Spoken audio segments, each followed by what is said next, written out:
Ep.20. Brooke and Jubal's second date update. The laundromat is a great place to meet women. Great place. Yeah. You don't even really have to talk to them. You just walk up, start folding their underwear. No. And it's always a conversation starter.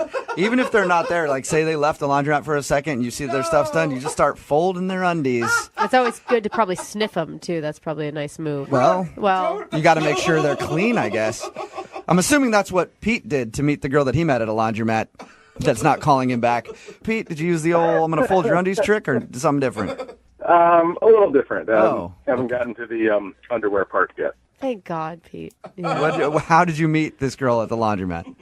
Well, I'm doing my thing, poured some detergent in the machine, and then I hear this woman's voice say, "You're using way too much detergent." The disrespect. How upset were you when she said that to you? Well, I said, "Yeah, no, I've been doing this a while, so I'm fine. I never have a problem with my laundry. Thank you." And then I turn around, and there she is, and she's really cute. Okay. Because if she wasn't cute, you'd probably be like, get the hell away from me, lady. Tell me how to do my laundry. Yeah. Be like, you're cute. You're like, oh, well, why don't you just instruct me slowly how to do it in a soft voice? Yeah, so I didn't mind it when she was giving me advice. And then it occurred to me that she was maybe, I don't know, initiating contact. Not maybe. That is like a definite she's hitting on you, and she's looking for a way to get in on the conversation. All right, well, I'm not the brightest bulb on the tree, so. Okay. So did you finally realize, oh, maybe she's flirting with me and I shouldn't be pissed at her for critiquing? Yes, yeah. I told her that I'd start taking notes, and if she would continue, giving me a lesson, I was all ears. That's a ballsy move on her part. I give her props. Was she the one that then asked you out on a date? No. What happened was our laundry cycles were on the same, time frame.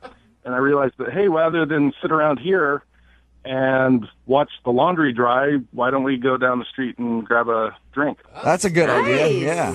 Like- So you guys went down the street and grabbed a beer or something while you waited for your laundry to finish up. Yeah. Had a couple beers each, and it was nice, It was easier to talk in a bar. It was like a more familiar environment for me, so. Did you guys seem to click, though? Yeah, totally. We, hung out there. Then when we went back to the laundromat, we kept talking, and I thought it was going well. Yeah. I don't know. She did give me her number. Okay. Good. But then, all right, so truth be told, You stole her underwear. You stole her underwear. No, Jubal. You start with truth be told and you're around her laundry. I know exactly what you're about to say. No, I didn't make the underwear move then.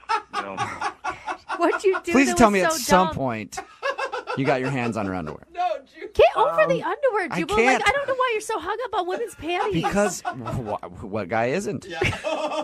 Not all of us. She did. I did see it. It was Nice. very All nice. right.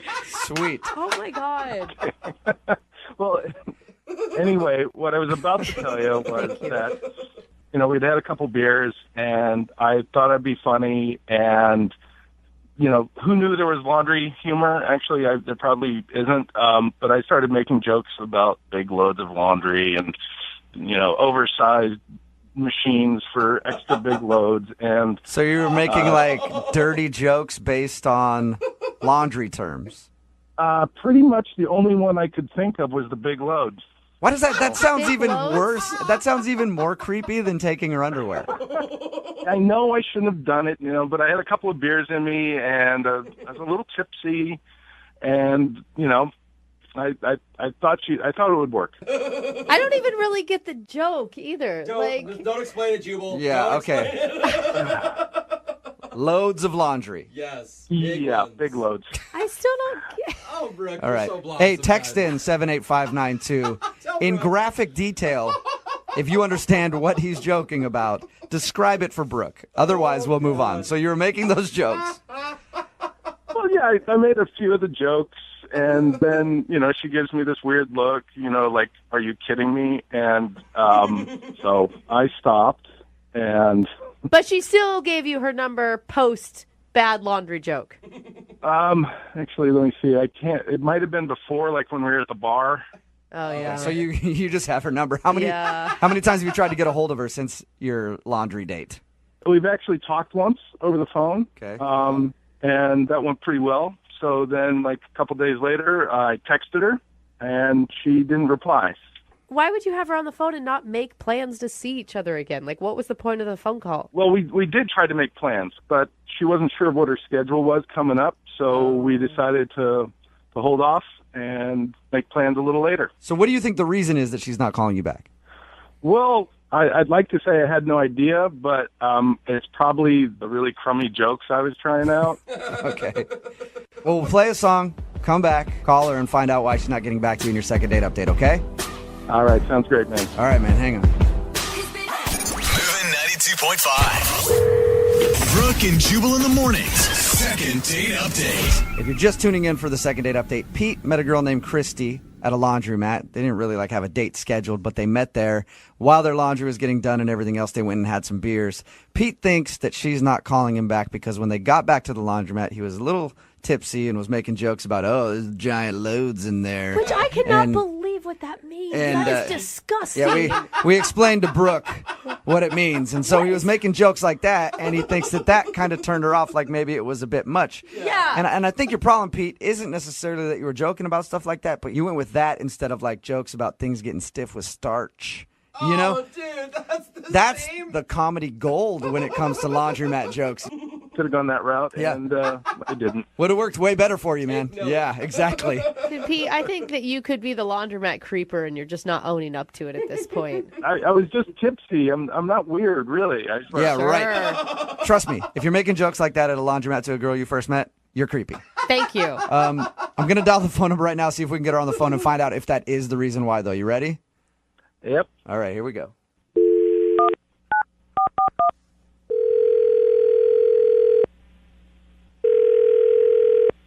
Hello, Hi, can I speak to Christy, please?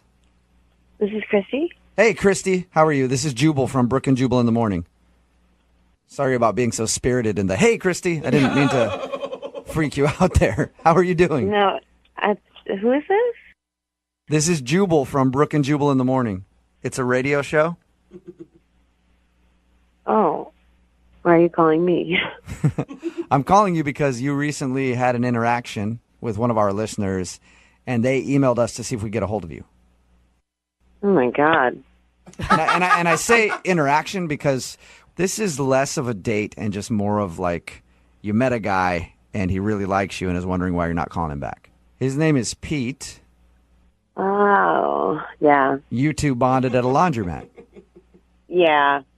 He wanted you to call me? Yes, he did. He says that since you guys met at the laundromat, you guys clicked and had a good time, and you've talked a little bit, but now you're not returning any of his phone calls or texts, and he would love to see you again. Is there any reason that you're not calling Pete back?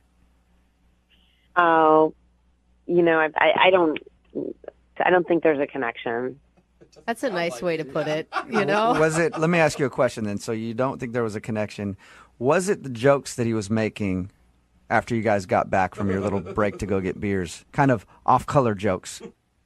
It was definitely it didn't help him. Yeah, no kidding. I just got a weird vibe from him. Did he come off as creepy? Because when I found out what those jokes were, a guy you just met, that is nasty. Well, it's more that I don't know him. Everybody tells dirty jokes. Right. And it's especially when we start drinking. But then I went home and I did a search for him on my computer and everything changed. Whoa. Oh, no, he is creepy, isn't he?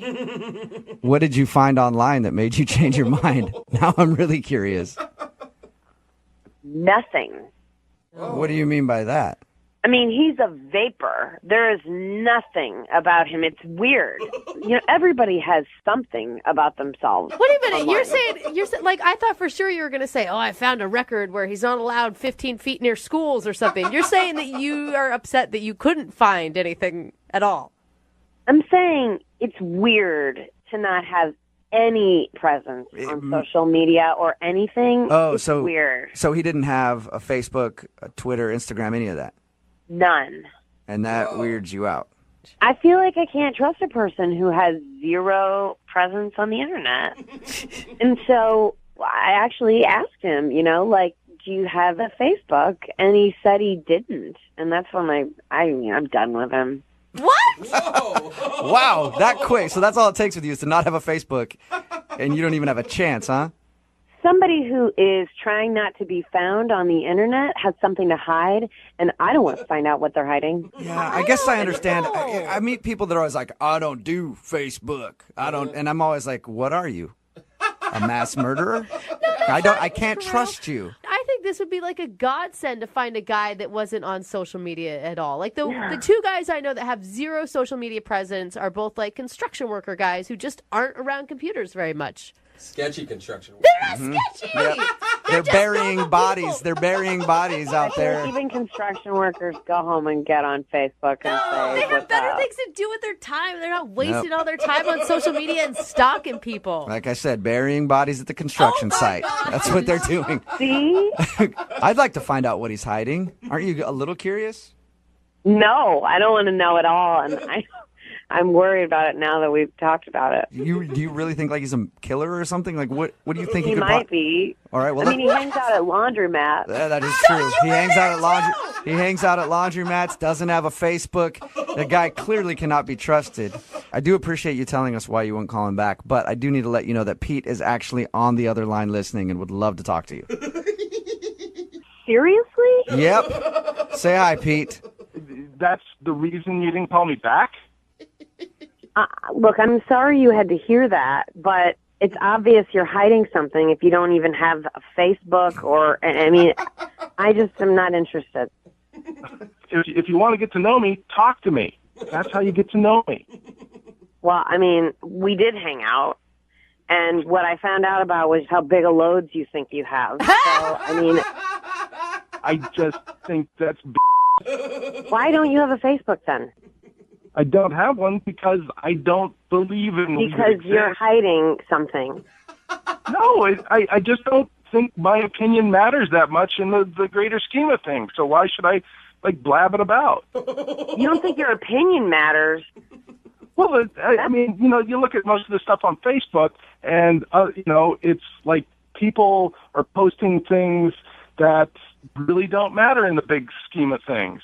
How do you know what people are putting on Facebook if you don't have one? You're probably one of those weirdos that has a fake account and just watches everybody. Pete, are you one of those weirdos that just watches people on the internet? No. Are you hiding anything? No. Are you married or something, Pete? Or, No, I'm not married. I don't know. You're hearing from Pete right now. The reason he doesn't have a Facebook is he just doesn't like it. It's the 21st century. If you don't have a presence online, you're hiding something, I'm done with this. What? Oh, she hang up? Yeah, she's gone. I never... Hey, Pete, you still there? Yeah, I'm still here. I'm just... That was strange. Yeah, she seems to have a little bit of a complex about people not on social media. Yeah. So you're not hiding anything? No. I mean, I'm not telling everything either, You're not, what is that? Yeah. What do you mean by that, Pete? Now it does sound shady. Everybody has secrets, right? Yeah. That's part of being a human being, and not everything in my life is everybody's business. Okay, why are you sounding creepy again, He man? does sound like Sketchy Pete right You now. do. If I was dating Christy, I wouldn't be dating exclusively. Let's put it that way. Okay. You're still rambling and Pete. You're not helping your case at all. Sounds bad. You trying to explain why you don't use Facebook is sounding creepier and creepier by the minute. See, this is why social media is not good. If you post anything, the other women you're dating, get the wrong idea. Yeah, get the idea that you're cheating on them. So Christy was right. What? So Christy was right then, Pete. Oh my God. What's wrong with dating multiple people? It's fine if you're honest fine, with yeah. them, but it's like you're hiding it and then hoping that they don't meet the other person. Like, No, if I was dating exclusively, I'd tell somebody that, but I don't. I don't date exclusively right now. But Christy was right. You are hiding something. No, I'm not hiding it. Yes, you are. you are, You just admitted to it. Well, she didn't ask me. All right. Brooke and Jubal in the morning. Text in at 78592 that says, this girl is crazy. Sometimes people don't have Facebook because they choose not to be a part of the drama that it brings. Wow. It's Brooke and Jubal in the morning. Talking about the second date update. Pete wanted us to call this girl named Christy. He thought he wasn't getting a call back because of a very bad joke he made when they first met at a laundromat. It involved a joke about having big loads. Okay. And he thought that's the reason she wasn't calling back, but that's not why she wasn't calling back. She wasn't calling back because she looked him up online, like most people do after they meet somebody, and found that he didn't have a Facebook. So she knew that something was wrong, and he was a serial killer or worse. I feel like I went through so many emotions here because then I was like, well, you're crazy, lady. I mean, that's ridiculous. But then at the end, Pete was all weird and like acting like, well, I'm not telling everything and I wouldn't be dating exclusively. Yeah, Pete didn't want to have a Facebook because he wants to date around and doesn't want people knowing that he's dating around, I guess. Yeah. So he still is hiding something by not having a Facebook. That's why I don't trust people who aren't on social media these days. I agree with you, Jubal. I don't. You have to have at least one, at least Instagram or Twitter. Even my grandparents are on social media. Are they really? Whoa. Yeah. That's where I draw the line. That's impressive. I know. They friend request me, and I always deny it. Like, no. I just want it to be Granny in a bikini on a beach taking selfies. Yeah. So if grandparents are on Facebook and you're like young and not on there, then what is wrong with you? Oh, I'm come always on. like, you're hiding something. It's the same thing when I meet people who still have a flip phone. Yeah, what are you doing? What is your deal? All right. You feel like it's some sort of like throwaway phone and they're making deals on the side. Yeah. Remember, if you want a second date update, all you have to do is email the show, and we will call the person who didn't call you back. Young Jeffrey's Song of the Week, just a little ways away at 8:10.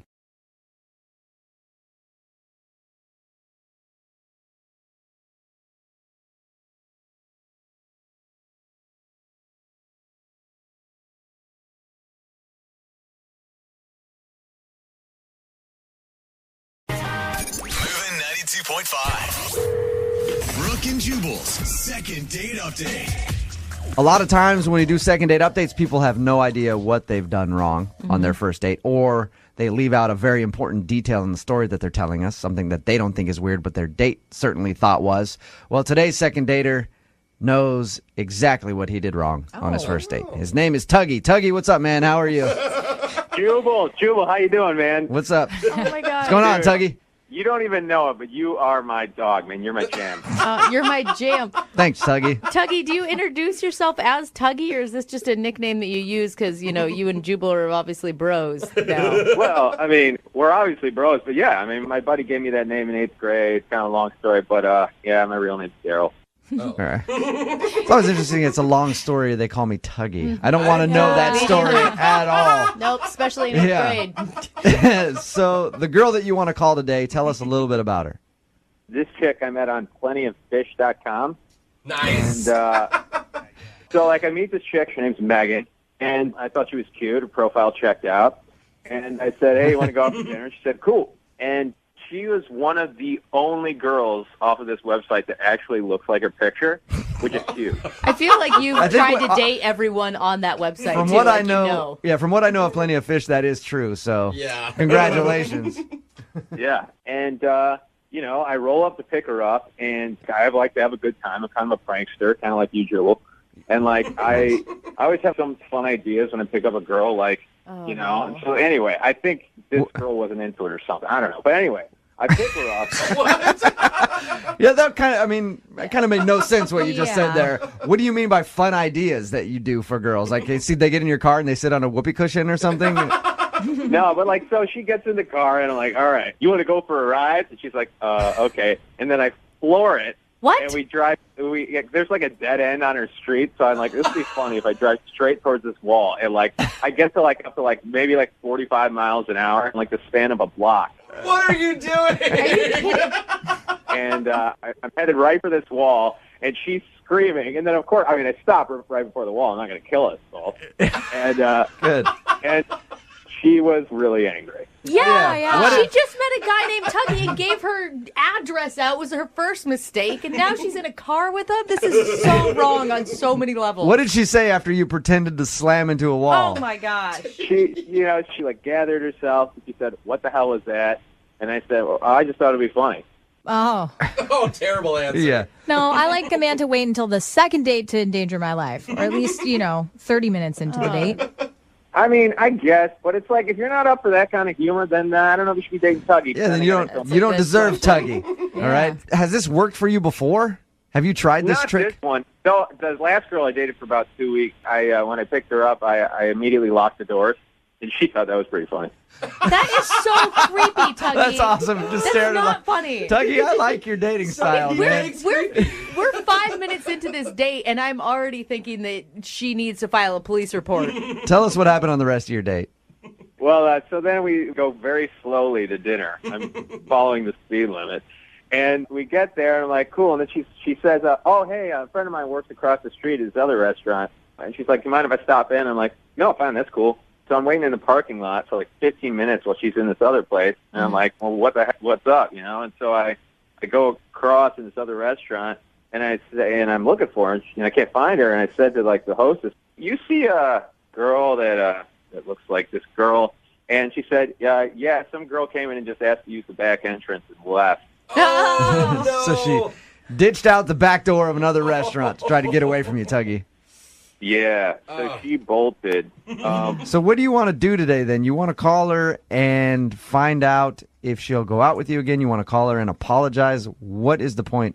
Yeah, I need you guys to make it all right. I need my bros to kind of make it all right. Tuggy, it out. I mean, do you feel any remorse, Tuggy, for making her feel uncomfortable or unsafe? Yeah, I obviously came on too strong, and it's like I want her to know that I can take it slow and not be crazy right off the bat. Okay. I don't believe Laugh you. at the end. I don't believe you All right. at all, though, Tuggy. Is Here the we problem. go. Tuggy, we're going to play a song. We'll come back. We'll call her, see if we can get her on the phone and get your second date update, okay? Oh, sweet, thanks. All right, man. Just hold on. Moving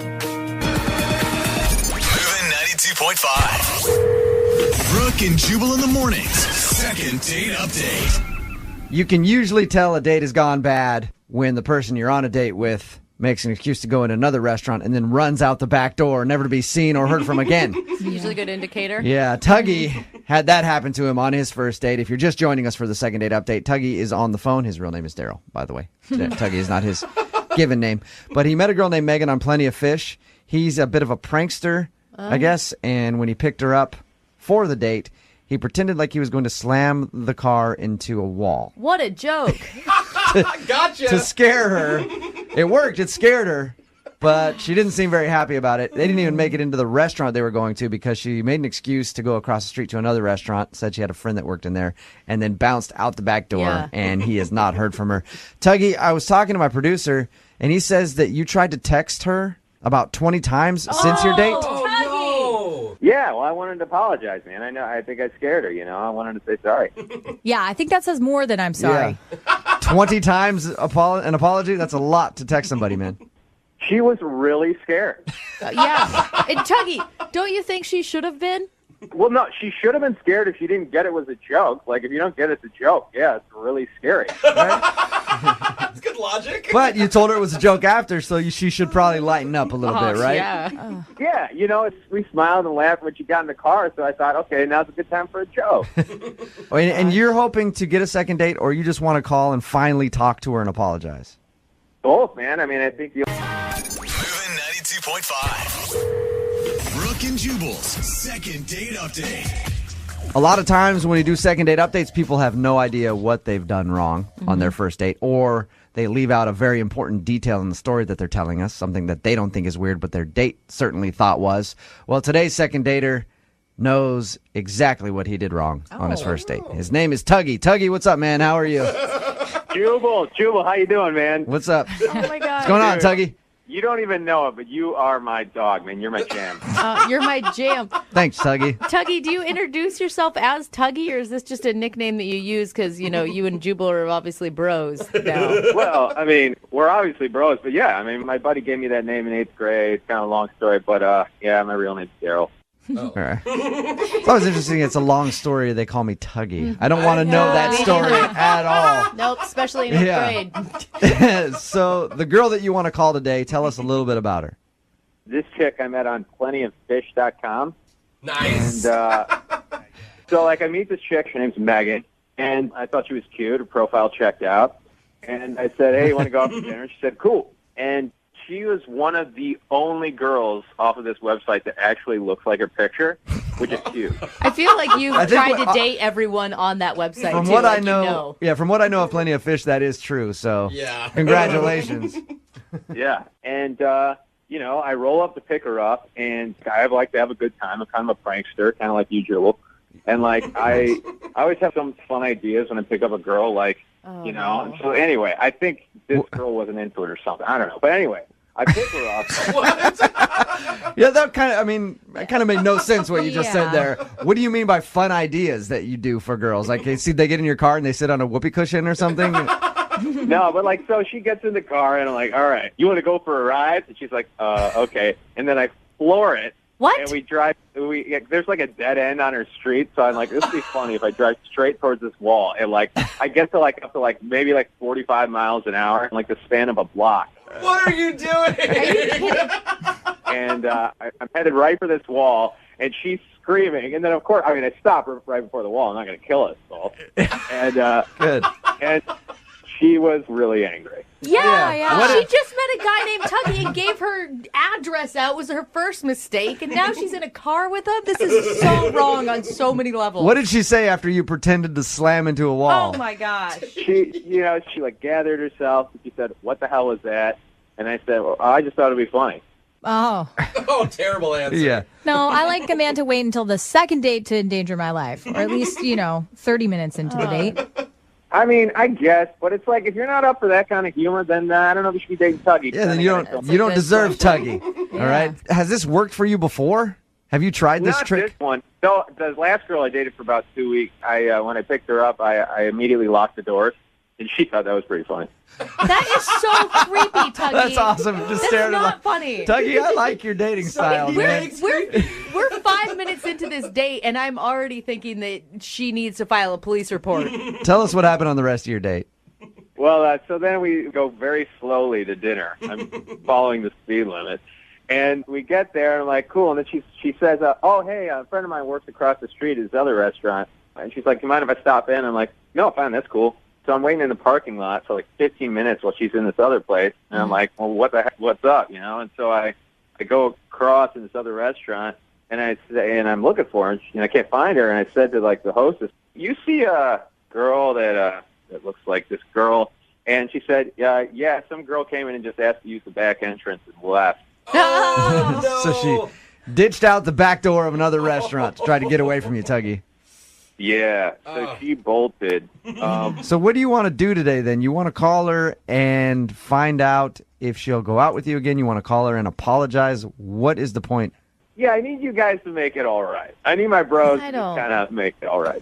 Smooth it out, huh? Do you feel any remorse, Tuggy, for making her feel uncomfortable or unsafe?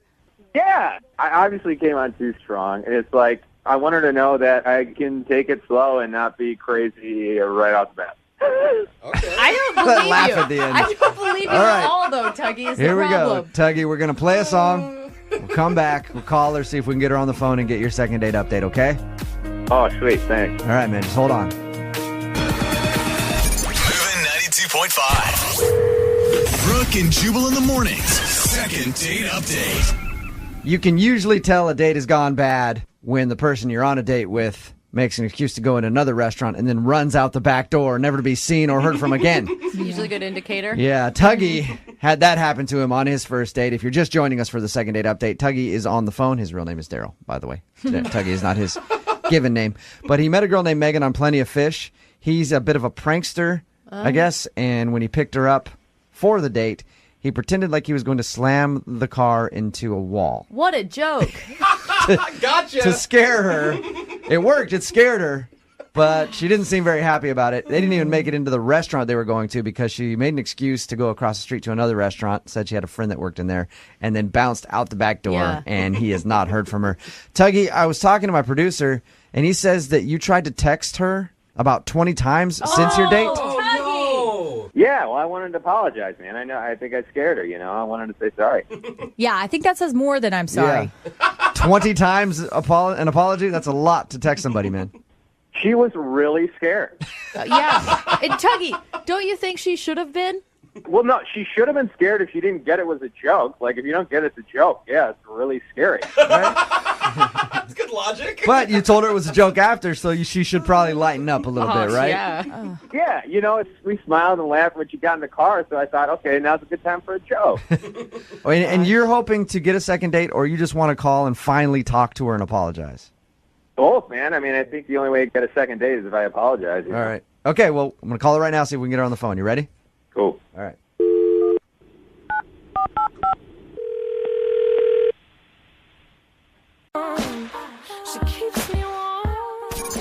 92.5. Brooke and Jubal's second date update. When you get emails in like this for a second date update, you can't help but respond. It says, Jubal, I met the love of my life. No. I can't let her walk away. I will always regret it. Please help me if it's the last thing you do. What? And I'm a man of the people. One of the top 5 celebrities in Seattle. I still don't have a sandwich named after me. That'd be nice. But I will help Andrew out, who sent that email. What's up, Andrew? Hey, how's it going, guys? It's a little dramatic, I know, but I mean, when you meet the love of your life, it just like weighs heavily on you. Okay, slow the fun truck down, Andrew. I'm sorry. It's like this has never happened to me. Like people talk about it all the time, but when it happens, it's like, what? That never happened. Wait. How do you know this person is the love of your life? I mean, we were at a coffee shop, and I was sitting at this bar area, and this very cute girl in like this yellow dress kind of like sits across from me, and she's about to put on her headphones, and she's like playing music, so I hear a little bit of the song that's playing before she puts on her headphones, and it's fun. Tonight We Are Young, specifically, which is like my favorite song. It's like my anthem. Okay. It like makes you want to like get up and like dance. So you heard that she was listening to Fun. Yeah, that's what I do. It's like my jam. Andrew, it's a pretty popular song. Yeah. I know, but it's very rare that you're listening to the exact same song at the same time. Okay. Like when you go out into the world and you see somebody else wearing the same clothing you're wearing, like that's very rare. Okay. Right, Okay. So what did you like about her so much? She was just beautiful. We had like the same interests. Her hair smelled like sunshine. The sunshine smell. I don't know. All right. Crazy. You really have fallen for this chick after spending 2 hours with her over coffee. I fell for her within spending like a minute and a half, man. Whoa. All right. Has this ever happened to you before? Like I've been in relationships where like after a month or two, I'm like, wow, I like this girl, but not this powerful. Yeah, it Sounds is like it. powerful. Man, I feel the power. So she responded, and she was into what you were saying. She was into the lines you're feeding her. We wound up talking for like 2 hours. All right. I was like, I have to take this somewhere else. So I was like, you know what? Let's get out of here. Let's get a drink. And she was like, well, we're in a coffee shop. We're already getting a drink. I get it. Let's get more. So she's got great taste in music and witty. I like her already. So she's like, I actually have to run, but here's my number. And she crosses over to me and gives me a kiss on the cheek and then leaves. So she kissed you on the cheek and then just walked out of your life forever. We are in a Ryan Gosling movie right now. Yeah. So she left, and then you tried to get a hold of her to ask her out, and you haven't heard a response? Well, she texted me once. Never picked up the phone, just texted me, and she was like, look, there's a great girl out there for you, but it's not me. So you know that she's not into you then by that text, and you still want to call her? What's the problem? I mean, who talks to somebody for 2 hours, I really believe that we have a future together, Like, I see it in my head. Andrew, did you tell her any of this? I think that most women say that that romance is dead, you know, and I think that a woman now wants to hear, like, look, I like you. So did you say that to her? I mean, I said I like you. I did not say I love you. All right. Okay, good. You're a little concerned. Your lips may have said I like you, but your eyes said marriage and babies, and maybe that's what scared her a little bit.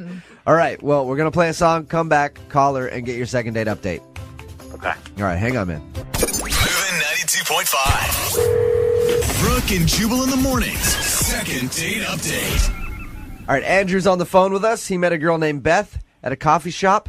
She was listening to the same song as he was on her headphones, and he knew it was love at first sight. He even said that her hair smelled like sunshine. Come on, that's kind of cool. That's sweet. Now, gosh. if people missed the first part of the second date update, at the end of your little exchange with her, which lasted about 2 hours, she kissed you on the cheek, gave you her phone number, and then left. And all you got from her was a text message saying, you can find another girl. Yeah. Ouch. Brooke seems to think that maybe she has a boyfriend. Lydia thinks that maybe she was just being nice and hanging out with you for a little while. You ready to give her a call and see what's up? Yeah, let's do this. Yeah. Oh my gosh. If we can even get her on the phone. Have you practiced your speech? Because I know you've been thinking about this, about how to win her heart. No, you just speak from the heart. Okay, because I love. I'm just a little concerned there's more like spontaneous combustion instead of like a long glowing flame. I will give you a tip, Andrew. If you're going to say your hair smells like something, make it something that actually has a scent. Oh, I think sunshine Like smells sunshine. like Never something. smelled sunshine then. Yeah. Okay. Never been like, that smells like sunray. Yeah. Never said that. I didn't know sunshine had a Beautiful smell, day. but apparently I'm the one that's weird here. Duh. All right. We're going to call her right now. I'll let you know when to talk to her once I get the answer out of her, okay? Okay, thank you. All right, hang on.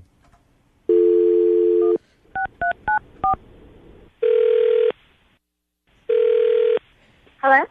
Hi, can I speak to Beth, please? This is? Hi, Beth. This is Jubal from Brooke and Jubal in the morning on Moving 92.5. How are you? Okay. How are you? Better now that I'm talking to you. Okay. I wanted to call you to talk to you about somebody who you went on a date with recently. Okay. You went out with, well, I guess you didn't really go out with a guy named Andrew. You met a guy named Andrew at a coffee shop. You were listening to the same music. You ended up talking for a little while. Oh. You remember that? Okay. Andrew is a friend of the show, and he liked you a lot. He got your text message that said that he should find another girl, or there was another girl out there for him or something like that. But he's very interested in going out with you again. Is there a particular reason that you don't want to see Andrew?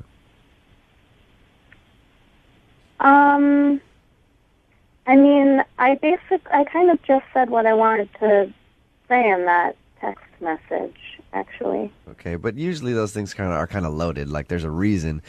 He said that when you left after you met him, you kissed him on the cheek and gave him your phone number. To me, as a guy, I'd be like, oh yeah, this girl wants to go out again. To be honest, like, I really liked hanging out with him, but I'm moving. You're leaving? Yeah, I'm actually moving to Australia in about 2 weeks. Oh, Wow. Cool. yeah, sweet. Can we go? Good for you. That's awesome. That you didn't tell him that in your 2-hour conversation? No, I mean, it's kind of wrapped up in, like, I just am trying to kind of start over, and I'm honestly, like, I just got out of another relationship. I got divorced recently, and I didn't really want to talk about that with him. Are you, like, embarrassed to tell him that you're moving, or what? How are you feeling about that? I don't want to come off, like, egotistical, but, like, I could kind of tell how he felt about me, and I really liked hanging out with him, but I could tell, like, if I hung out with him more or, like, went on another date with him, it would be even worse for him. She keeps me warm. Moving 92.5. Brooke and Jubal's second date update. When you get emails in like this for a second date update, you can't help but respond. It says, Jubal, I met the love of my life. No. I can't let her walk away. I will always regret it. Please help me if it's the last thing you do. What? And I'm a man of the people. one of the top 5 celebrities in Seattle. I still don't have a sandwich named after me. That'd be nice. But I will help Andrew out, who sent that email. What's up, Andrew? Hey, how's it going, guys? It's a little dramatic, I know, but I mean, when you meet the love of your life, it just like weighs heavily on you. Okay, slow the fun truck down, Andrew. I'm sorry. It's this has never happened to me. Like people talk about it all the time, but when it happens, it's like, what? That never happened. Wait. How do you know this person is the love of your life? I mean, we were at a coffee shop, and I was sitting at this bar area, and this very cute girl in like this yellow dress kind of like sits across from me. And she's about to put on her headphones, and she's like playing music. So I hear a little bit of the song that's playing before she puts on her headphones, and it's fun. Tonight We Are Young, specifically, which is like my favorite song. It's like my anthem. Okay. It like makes you want to like get up and like dance. So you heard that she was listening to Fun. Yeah, that's what I do. It's like my jam. Andrew, it's a pretty popular song. Yeah. Like I know, but it's very rare that you're listening to the exact same song at the same time. Okay. Like when you go out into the world and you see somebody else wearing the same clothing you're wearing, like that's very rare. Okay. Right, Okay. So what did you like about her so much? She was just beautiful. We had like the same interests. Her hair smelled like sunshine. What a sunshine smell. I don't know what's All right. crazy. You really have fallen for this chick after spending 2 hours with her over coffee. I fell for her within spending like a minute and a half, man. All right. Whoa. Has this ever happened to you before? Like I've been in relationships where like after a month or two, I'm like, wow, I like this girl, but not this powerful. Yeah, it Sounds is like powerful. Man, I feel the power. So she responded, and she was into what you were saying. She was into the lines you're feeding her. We wound up talking for like 2 hours. All right. I was like, I have to take this somewhere else. So I was like, you know what? Let's get out of here. Let's get a drink. And she was like, well, we're in a coffee shop. We're already getting a drink. I get it. Let's get more. So she's got great taste in music and witty. I like her already. So she's like, I actually have to run, but here's my number. And she crosses over to me and gives me a kiss on the cheek and then leaves. So she kissed you on the cheek and then just walked out of your life forever. We are in a Ryan Gosling movie right now. Yeah. So she left, and then you tried to get a hold of her to ask her out, and you haven't heard a response? Well, she texted me once. Never picked up the phone, just texted me, and she was like, look, there's a great girl out there for you, but it's not me. So you know that she's not into you then by that text, and you still want to call her? What's the problem? I mean, who talks to somebody for 2 hours, I really believe that we have a future together, Like, I see it in my head. Andrew, did you tell her any of this? I think that most women say that romance is dead, and I think that... Moving 92.5. Second date update. All right, we got an email from a woman named Michelle who wants to do a second date update today. And Michelle must be calling us from the 1990s. Why? Because she met a cute guy at a laundromat. Oh, my God. Did she also send you an email from her AOL account? Probably. Let me guess, Michelle. You both listened to your Walkman together, and then you bought matching tracksuits, took the subway home, and watched Fresh Prince of Bel-Air on TiVo. Oh, you were spying on us. Okay, great. Yeah, okay. I knew it. Well, that sounds like a cute story. So what's the name of this guy that you met? His name is Ryder. Oh, man. Already Ryder. Well, he's not from the 90s, that's for sure. I'd date a Ryder, too. I mean, I get it. You don't even have to know about him. So tell us about how you met Ryder. Yeah, I mean, we met at a laundromat. It was very much like a meet cute because, like, I needed quarters. And the change machine wasn't working. Always. Yeah, and I got frustrated, and this cute guy noticed and asked if he could help. And he was like, well, I have quarters if you have cash. So, like, I really only brought $1, but I needed 6 quarters. Oh, no. Man. So now you're a poor laundromat girl. Yeah. Yep. And I was like, I have this $1, and he smiled at me, and he gave me 6 quarters, and then he pointed at me, and he was like, you owe me. You know what I mean? Oh, that's Oh my gosh. I hope you were like, do you have a roll of quarters in your pocket? I don't know about this. That is actually adorable. Is it? Is it really? I like it. Oh I my don't know. God. I feel Writer, like and he had the perfect amount of quarters, and he was it's there too at the right perfect is what it time. is, Brooke. What Who cares? Just let us enjoy life, Jeffrey. I don't know if it's from doing this show too much, but we've heard so many of these dating You're stories. I jaded. immediately have PTSD about this. I feel like All there right, must be ulterior Jeffrey? motives with this. I feel like I'm going to Calm screw this up, down. Michelle. Calm Honestly, I down. feel like I'm going to screw this up for you. And if I talk with you, then he must have some weird motive, like he wanted to We get it. meet We get you it. and like wash your panties for you in there or something like that. Whatever he's up to. Michelle, you know what I'm saying? You deserve better, Michelle, okay? You deserve He just gave her 2 extra quarters, Jeffrey. No, I'm saying you deserve to have a host who's not jaded like me, who's actually open to real love and a real love story. So you know what? I'm reclusing myself from this second date update. Jeff, you I'm gonna leave the room, Brooke. You know what, Brooke? You take over. No, he's I'm literally done. leaving. He's so dumb. Jeff, you Why is this? Okay, Yeah, come back. and Oh my he God. left the room, but He that's shut the fine. door. That's fine. I am so into your story right now. Wow. How did you guys go out on a date? I don't care about Jeffrey's issues. Well, yeah, I mean, like, I did my laundry, and then he comes over to me, and he gives me his card, and he's like, you know, when you're ready to repay me, you can buy me a beer. Okay, now I'm leaving. This guy's setting you up. No, I'm kidding. You guys- No. That's cute, actually. So you actually called him, because that's always the nervous point. Like, Yeah. you know, do I actually do it? Did you text him? You called him? Well, look who's walked back in the door. Listen, you guys keep interrupting her story. I know sorry. Jeffrey is back. Okay, they're going for a beer now. That's where we're at, Jeffrey. Jeffrey's going Oh, through it. really?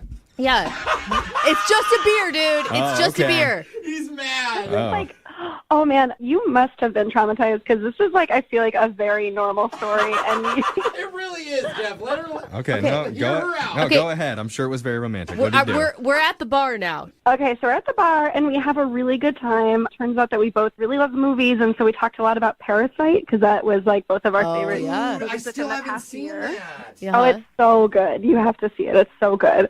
So we talked a lot about that, and then, I mean, he ends up spending the night at my place. Oh, okay. So we went from Parasite right back to your place. Hey. Like, oh, you like Yeah. movies, I like movies, let's sleep together. Parasite got you going. Isn't that like a horror movie where people are sewed together? I wouldn't call it a horror movie, Okay. but it's very good. Okay, don't think- you have to see Okay, it. wait. How did you guys get back to your place? Did you invite him? Yeah, I did, yeah.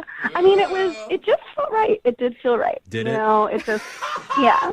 Jeff is not shocked All that right. you guys slept together at all. So how was it? I mean, you don't have to give us all the details, but Yeah, good. Yeah, I'm not going to go into a lot of details, but I had a great time. Good. know, nice. Okay. Best 2 minutes of your life, I'm guessing? All right. Oh, maybe I need to leave the room again. No. Stay here. Sorry, keep going, Michelle. Tell me more Aren't about... you glad that he didn't kill me or something? Like, just be happy. That would be different from at least all the other dates that we've heard, so I would have taken that, but that's okay. Yeah, you'd be talking to a ghost. Yeah, how would she be on the phone? Now that would be Okay. a cool second You date guys. update. Okay. But let's go back to this. Okay, so you slept with him, and then what? Oh my God. Yeah, so then in the morning, I woke up, and just like a dumb rom-com, he was gone. So, yeah. did he tell you beforehand? I mean, he did hand you a business card that he had work in the morning. No, it really wasn't discussed. It was a big bummer. So it was such a cute, like, little meeting, and, like, our date was really nice, and everything was really nice. So I was sort of worried he's kind of like a player, which is why I'm turning to you guys. I need a little bit of help through this. I think Jeff agrees with that statement. I mean, I kind of do too. Not I as don't intense know. as Jeff, I but mean- he kind No. of got what he quote unquote wanted, and then now he moved I'm on. sure he'll, find you at the airport and go past security, meet you at the gate, stop you from boarding a plane, play like a boombox outside of your window till you fall in love. But I won't know until we call him. So let's play a song. We'll come back and we'll get your second date update. Okay, Michelle? Okay. All right, if you're just tuning in for the second date update, I probably need to apologize. Yeah. Because an incident happened in the first part there where I got so upset I had to leave the room. Yeah. And it's not because of anything our listener Michelle did. She sounds lovely, actually. Yeah, she does. And she met a guy at a laundromat when the change machine happened to be broken. It's just that I've been so jaded by this show. Like, I've heard so many of these cheesy, rom-com-y love stories on the second dates, and I just don't buy it anymore. Oh, Jeff, you gotta have faith in love, bro. Hope is important in life, you know? But it's especially whenever we call a guy, because we'll call them, it turns out, they set up some elaborate, shady scheme to trick women into thinking that they've had this romantic chance encounter, and then they manipulate their emotions to slide into their DMs, and next thing you know, he's spending the night not calling her back, which, surprise, he did. Yeah, and his name is Ryder. Okay. So, no surprise there. There are a lot of red flags here. I understand, but I'm just pushing by them. I'm looking at the positive. You're cool Jeffrey. with men manipulating women just to sleep with them. That's what you're saying. As long as the women are okay being manipulated, All right. I suppose. Brooke is pro-manipulation. I am not. But anyway, I'm sorry, Michelle, for getting so heated. I want good things to happen for you. Thank you. No, it's not. I genuinely want good things to happen for you. I'm just worried because whenever we do calls like this, there's always some weird thing that the guy has in his back pocket. Yeah. He's done this 20 times over the last week. Yeah, but here's the thing. She's the one that invited this guy to her house. He didn't invite her over. All you need is for it to work one time, for them to have one genuine connection and find love, and that's what we're here for, Jeff. Okay, no, That's a lot of pressure. Mm-hmm. I know. It is 1 in a million. We were just going for a second date, so don't worry. Okay. Okay. So I am sorry, Michelle, okay? No, I am sorry that I triggered you in a very specific way. Yeah. Very specific. In the laundromat way. Michelle, do you think he's not calling you back just because he's a one and done type of dude, or what? I hope not, because I feel like I have pretty good instincts in that way, and this felt so genuine. I'd have to re-examine everything that I already know about men. Do you know what I mean? Well, all I know is that you're either going to be calling a psychologist after this, or I'm probably going to have to go to one, depending on what he says. I should probably have it anyway. But... Yeah.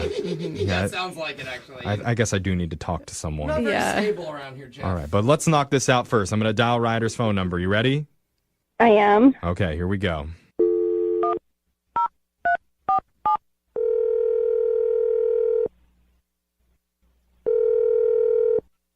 Hello? Hi, can I speak to Ryder, please? Yeah, this is him. Hey, Ryder. My name's Jeffrey from the radio show Brooke and Jeffrey in the Morning. You have a second to talk with us? You're from what? Radio show? Who are you? I'm Brooke. I'm here too. And Jose's also here. Yes. Hey, what's up? We are a morning radio show called Brooke and Jeffrey in the Morning. Okay, yeah. I just got to say, Ryder, you have a very masculine, manly voice. What? Thanks. Did you forget your meds this morning or something? You're all over the place, Jeffrey.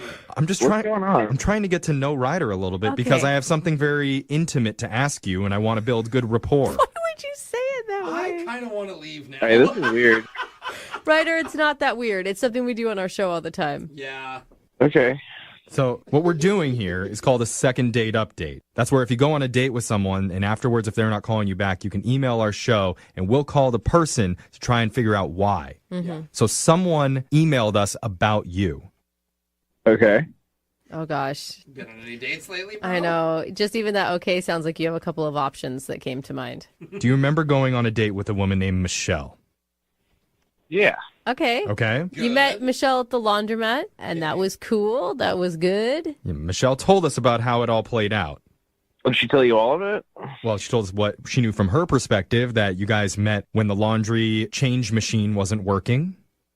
Fine. Okay. And that was fine. You spotted her 2 extra quarters for her laundry and said that she owed you a beer. So you guys went out and got a beer. Yeah. Very smooth. Mm-hmm. And so now we're wondering why you're not calling Michelle back after you guys spent the night together. Yeah, it was a strange happening. What was strange about it?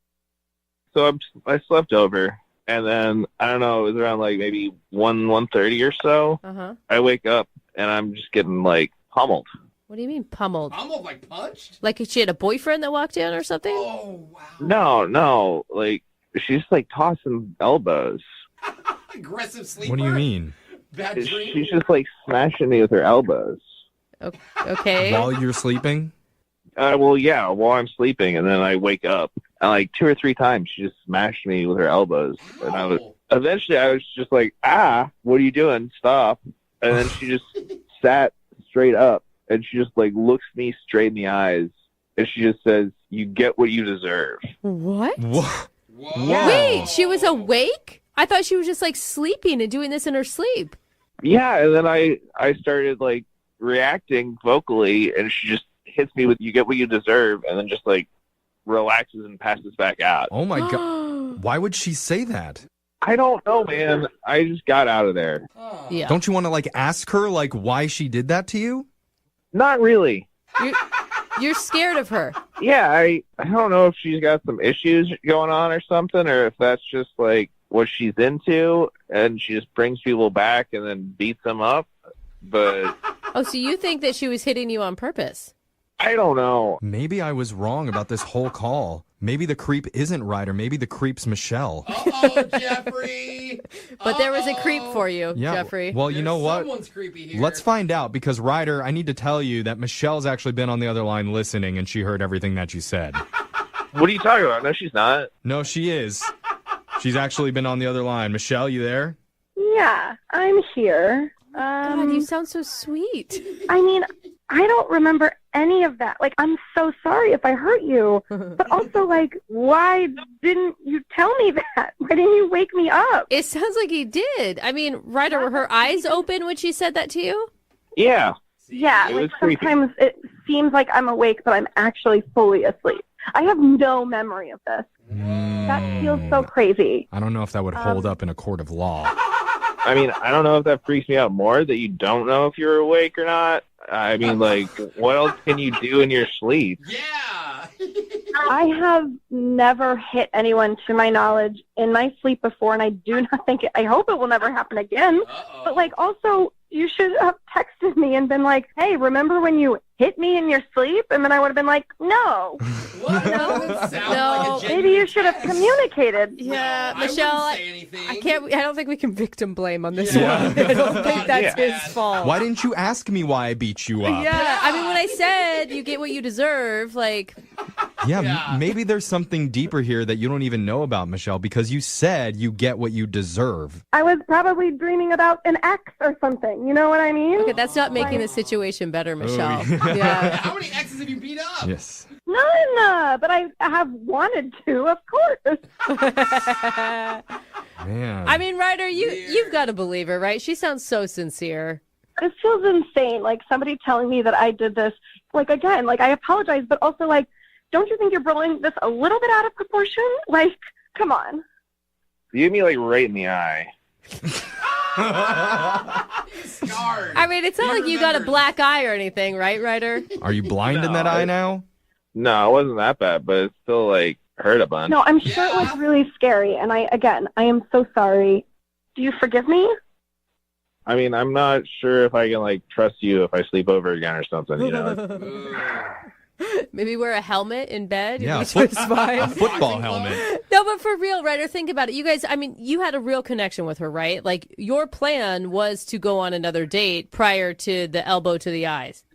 Well, I don't know about that, but at least hook up again. Okay. All right. Well, That's romantic. Well, in that case, I would like to offer you, Ryder, to go on another date with Michelle, and we'll pay for it. Ooh. Okay. Is that a yes? That was the. What does that mean? You want to do it? I guess. What are you having, like, a day lunch? You know what? Honestly, it feels like you're bribing him to date me, and that feels awful. Oh. Well, it's kind of the whole Well, point yeah, of I the mean, segment. I don't know. We always Michelle. offer to pay. It's not just this situation. Yeah, but the way he said yes to that just to get, like, a free lunch is, like, I don't know. That feels bad. More than So you don't want a date now? Is that what you're saying, Michelle? It sort of seems like he's kind of a wussy if he can't handle this. I'm not a big person, you know? I'm sorry I didn't fight you when you were asleep. I don't think that's Me too. I'm sorry I didn't sleep fight you. Yeah. All right. Well, I'll take lunch for two if that's the option. No, Ryder, that's not how it works, man. So I'm sorry, no second date for either of you. But it sounds like Michelle, you didn't want one anyway now. So Yeah, no, it's okay. I enjoyed our time together. I'm sorry you're missing out on more of me. All right. Well, have a good one. all right. You see, this is how love should go. Severe disappointment and just a teensy bit of physical assault. Oh, my God. Now it's back to normal. There we go. I love it. Moving 92.5.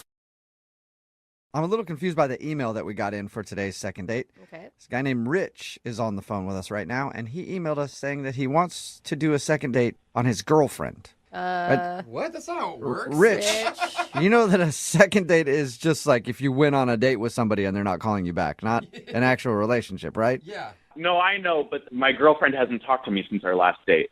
Okay. So I thought it maybe qualifies. Okay, sure. One date doesn't make her your girlfriend, too. We also understand that, right, Rich? This is your real girlfriend? Yeah, she was my real girlfriend. We've been on more than one date. Okay. Just want to make Well- sure you're not that clingy type, Rich. Why not try something new and do a second date with someone's actual girlfriend? Okay. Well, tell us a little bit about your girlfriend. Her name's Emily. Okay.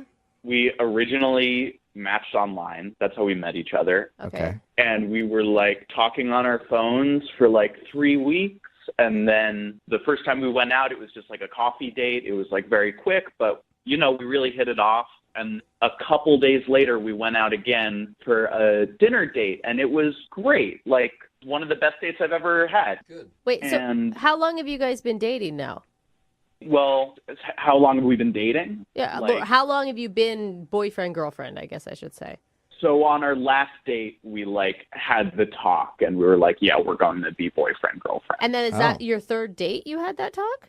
No, that was our second date where we had the talk. Wait, what? You went to coffee and then you went to dinner and then suddenly you were in a relationship? Yeah, right. But, we had been talking for like weeks. Okay. Okay. Dang, go. that Cool. just seems quick. Well, why do you think your girlfriend isn't calling you back now? Did you do something terrible on your date? No, I don't think so. For a second date, it was kind of a big deal for me, and I wanted it to go well. So I saw on her dating profile that she loved Ryan Gosling. Okay. So for the dinner date, I came to dinner with like a gift basket full of Ryan Gosling movies. That's not a bad Okay, idea. that's If she cute. likes Ryan Gosling, she's going to be thinking about him the whole time while she's with you. But Hey, that's fine. Still That'll might- make her fall harder, probably. exactly. Yeah, she loved it. She thought it was really funny. She thought it was sweet. Yeah. And then after dinner, I asked her, I have a DVD player at my place. You want to go back and watch one of these Ryan Gosling movies? And yeah, we went back. We watched Crazy Stupid Love. We started making out a little bit, and then we made out for a while, and then we had the talk. As Okay. like you stopped in the middle of your makeout session and did she bring it up or did you bring it up? I brought it up. What did you say? I was like, what are we? Uh-huh. Are we like just making out? Are we like dating? Or Okay, and what was her response? I mean, it took a while, and we like went back and forth, but we decided to make it official. What was the vibe when you decided that? Passionate, I think. I think like. Little giggle. I know he just blushed. Did you hear that? Wow. You dog you. I mean, I was obviously like nervous because it's a big conversation and like a big deal, but in the end, we decided to make it official. Okay, good. So is that the last time you talked to her? Yeah, that's why I'm so perplexed because like it went really well, and I've been texting her and like calling her, and I haven't heard back from her in like 8 days. Whoa. Maybe she doesn't know how relationships work. Yeah. Yeah. Yeah, let's make it official. Yeah. Talk to you in a couple years. Yeah, I don't know if we're like broken up or if she's like out of town maybe or something. So she should tell she you. didn't break up with you. She just stopped talking to you. Yeah, I haven't heard back from her. The last time we talked was on our date. And prior to your second date, were you guys texting daily? Yeah, totally. Okay, so it's definitely a notable difference. Yeah, and I mean, if I know Emily, she wouldn't do this. She's not this kind of girl. Okay, after 2 dates. All right. Okay. All right. Any idea what could have happened? I mean, I wonder if she's safe. Do you know that she's alive still? Yeah. Yeah, no, I know from Facebook. Like she's still around. She hasn't gotten back to me. And you're Okay. sure you didn't freak her out and she was just agreeing with you to like not make it awkward? I don't know, but I mean, she said she wanted to be my girlfriend. Yeah, All right. so weird. You know. Yeah, it's your girlfriend. You know her better than we do. Yeah. So. All right, well, we'll play a song and then come back and call your girlfriend and find out why she's dodging you. Okay, great. Thanks. Yep, you're welcome. We'll do it right after this. This is definitely a first for the second date, you know, and here at Brooke and Jubal in the morning, we're always trying to break the mold. Ooh. Yeah. So much so that now our segments aren't even about what they're supposed to be about at all. Because it's a second date, but we're about to call Emily because Emily is Rich's girlfriend. They've been dating for a few weeks. I guess they've gone out twice, but they have had the talk like if they're boyfriend and girlfriend, and she said yes, and now she's not calling him back. Ever since the last time they hung out, she hasn't talked to him. So we're going to call her and see if we can figure out why. Rich, are you ready to call your lady? Yeah, let's do it. It's going to be a new segment. Where's my girlfriend? Yeah. I mean, you're pretty rational about all this, but if it is true that since she hasn't talked to you in 8 days, she's like trying to break up with you, how are you going to feel? I mean, I feel like we can work through it, you know? I feel like we have a real connection. Well, okay, so this is more couples counseling than second date, or maybe a mix of both here. If that's what it has to be. All right. And, you know, I think I'm the only person in this room that actually has done couples counseling. I tell you this right now, Rich. Yeah, that's true. Just be wrong. You're wrong every time. Okay? Just say sorry and you'll be good, okay? Sounds like couples counseling is really effective. Yeah, it's great. Yeah. All right, I'm going to dial her phone number right now and see if we can figure out why your girlfriend has stopped talking to you. Here we go.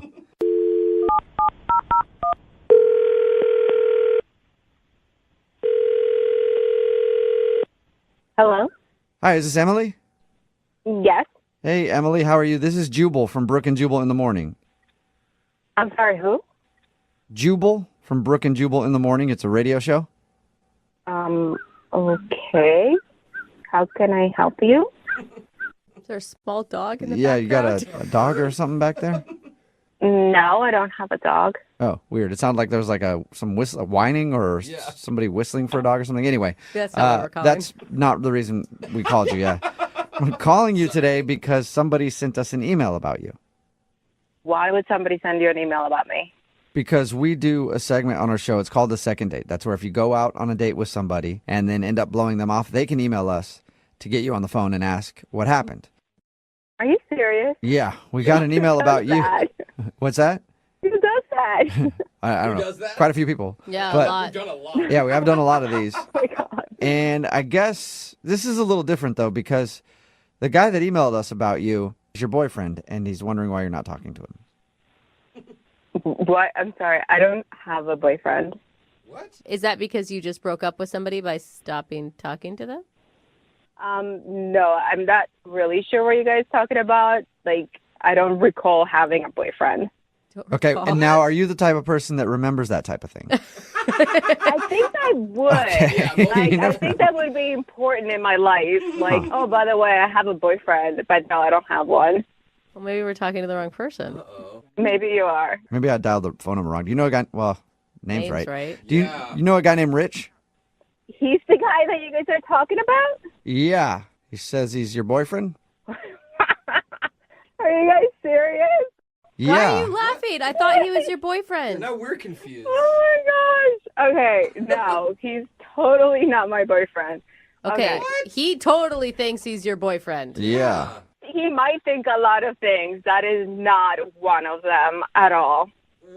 So How can you go out on a couple of dates and call somebody like boyfriend and girlfriend? That's like ridiculous. That's what Brooke said. Like, I mean, I thought it was fast, but you know what? Some people do things differently than I do. no, that's a little psychotic. That's a little out there. Did you just call him psychotic? Psychotic is kind of like some of the stuff he has been doing the past few days. Like, he's blowing up my phone, texting me. Oh, no. He sent me a Facebook request that we were in a relationship, and that was totally a joke. And then I go in my Instagram, and he's putting pictures of us. By the way, there's like 2 of them. But on the captions, he's putting me as his girlfriend. And Like, after 2 dates. you don't sound like you're about that. No. He's a really nice guy. Like, don't get me wrong. He's a really, really nice guy. But there is no reason for me to, like, be boyfriend and girlfriend with anyone after I just, like, made out with them one time. Yeah. he's also actually on the phone right now and Oh, wants to God. talk to you. So there is that, too. Are you serious? Yep. Rich, are you there? Yeah, I'm here. Emily, sweetheart, I don't get why you're saying all of this. Okay. Rich, listen to me. You're really nice and you're really sweet, and I totally had a blast. But, honey, you can't blow up someone's phone after 2 dates. Like, you just can't do that. I'm sorry. I mean, you can if you're in a relationship. I was worried about you. Wait, hold up. Hold. What? Like, who's in a relationship with who here? I'm not in a relationship with you. I'm sorry. What? Oh, my gosh. We had the talk. We made it official. What are you talking about? What talk? Remember when we were done making out after the last time we went out, it was going great, and I asked you, is it okay if I call you my girlfriend now? And you said yes. Oh, my God. That's what you think the talk was? Like, are you serious right now? Well, I mean, now I just feel like you're trying to make me feel stupid in front of everyone. So. I would actually back Rich on that. That sounds like the talk to me. Like, can I call you my girlfriend? Yeah. And you said yes. Yeah, exactly. No, I said sure, and I laughed. Like, oh, okay, sure, whatever. But not like, yes, you are my boyfriend. Like, I'm sorry. I'm not trying to make you sound stupid, but that's a little bit too much for me. No, that's not how I remember it. It was like a special moment. We were connecting, you know?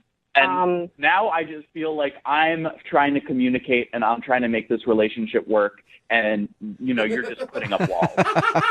Okay, listen. There is no, like, walls. Walls don't exist, Rich. They're not there because there's nothing there. Do you understand? Yeah, I mean, I get that we're, like, having an argument right now. I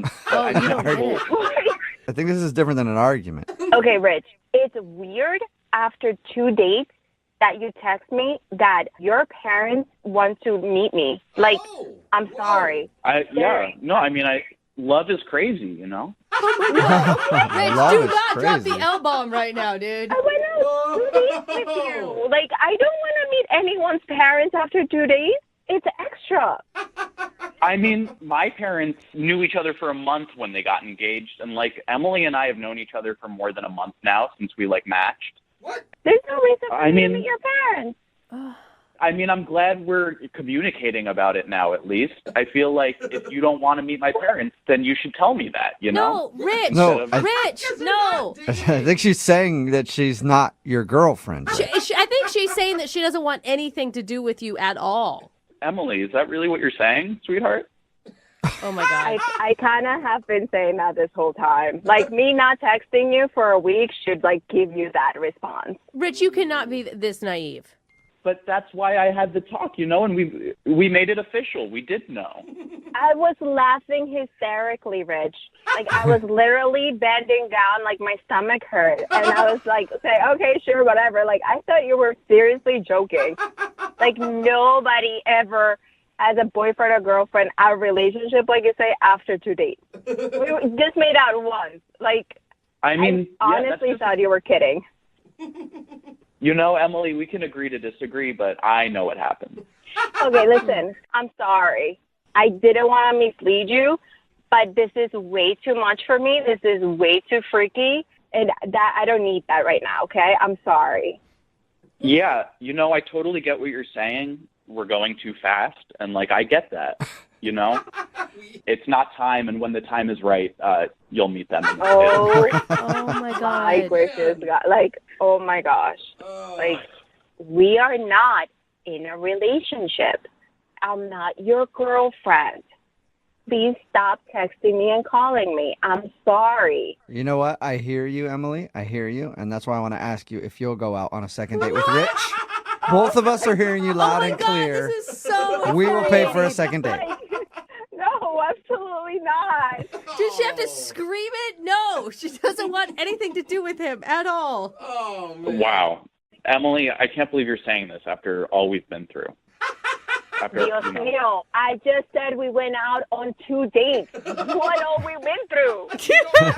Like, you're a nice guy, but please just let it go, move on with your life, and just, you know, stop blowing up my phone. That would be nice. Don't blow up my phone. Listen, when you're going to text me, write it out and then delete it. And then feel like you did it anyway. Yeah, so at least you can feel like you're saying it, Rich. Rich, obviously you're not getting a second date, and I hope now you understand that Emily is not your girlfriend. Yeah, I mean, look, Emily, I know this has gotten weird, but I get that you're angry, and I won't reach out to you because I get that you don't want me to, but I'll be by the phone when you want to get back together. Get back together.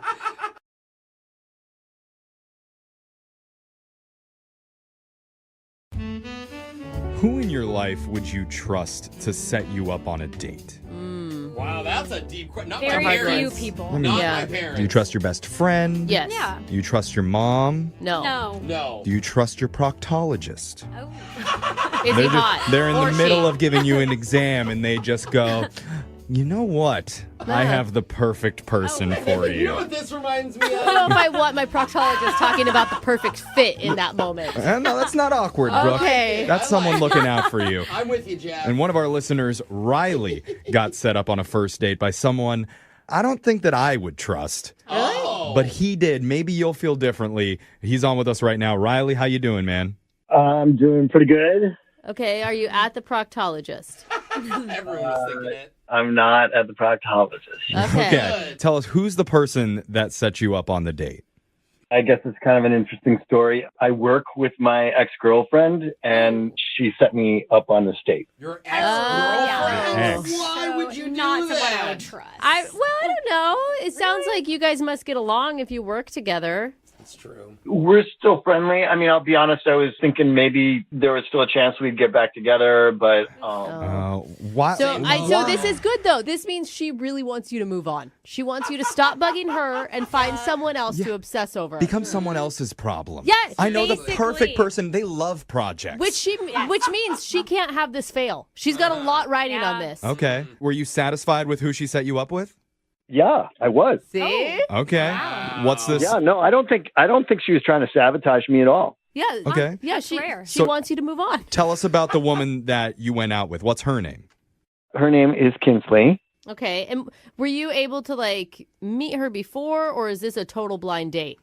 No, it's a total blind date. Oh my gosh. And this is actually the first date I've gone on in a few years. Oh, since your ex. Okay. You have been holding on, friend. Yeah. Well, I mean, it's not like we've been broken up for a few years. Oh. I'm counting not going on a first date. Like the overlap. Okay. Okay. So what did you and Kinsley do for your date? I'm going to be completely upfront with you. I don't completely remember everything. Oh, You don't remember what you did? Were you No, so no, nervous? I remember we went to brunch. She was cute and super fun, and we were having a good time. And I know that there were bottomless mimosas. Yeah, that's trouble right there. Yeah. You know what they say? Bottomless mimosas turn into topless mimosas. Yeah, I've never heard that, but it makes sense to me, Jose. Not that catchy. Was she on the same page as you, or were you Oh, just... yeah, totally. Okay. She was coming off a breakup too and was set up by her ex-boyfriend? That would be magic. I just mean it's fine if you guys are both getting day drunk together. It's not cool if you're wasted and she's not. Very true. Yeah, no. I mean, it loosened things up. We were having a great time. We were laughing, drinking, talking.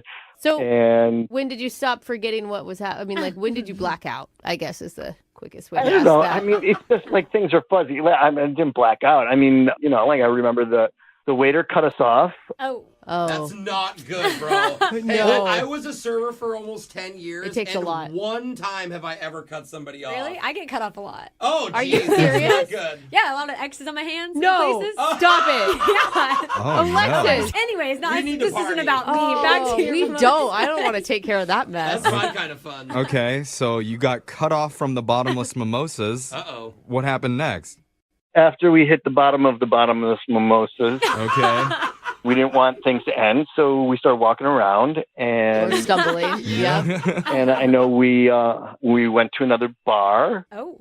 Smart. and then I remember playing tag in a mall. With each other or with other children that happen to be at the Now, mall? that's a good question. No, with each other, and I know we were making out in the department store. Oh, God. Oh. You guys sound so obnoxious. I think we played hide and seek, Whoa. and I guess I won because I passed out in one of the dressing rooms and woke up later, and she didn't find me. Dude, did you get arrested for that? Like, being wasted out in public like that? No, I mean, no, come on. I mean, we weren't like disruptive. Wait. We were disruptive. Okay. Did you just hear the sentence that came out of your mouth?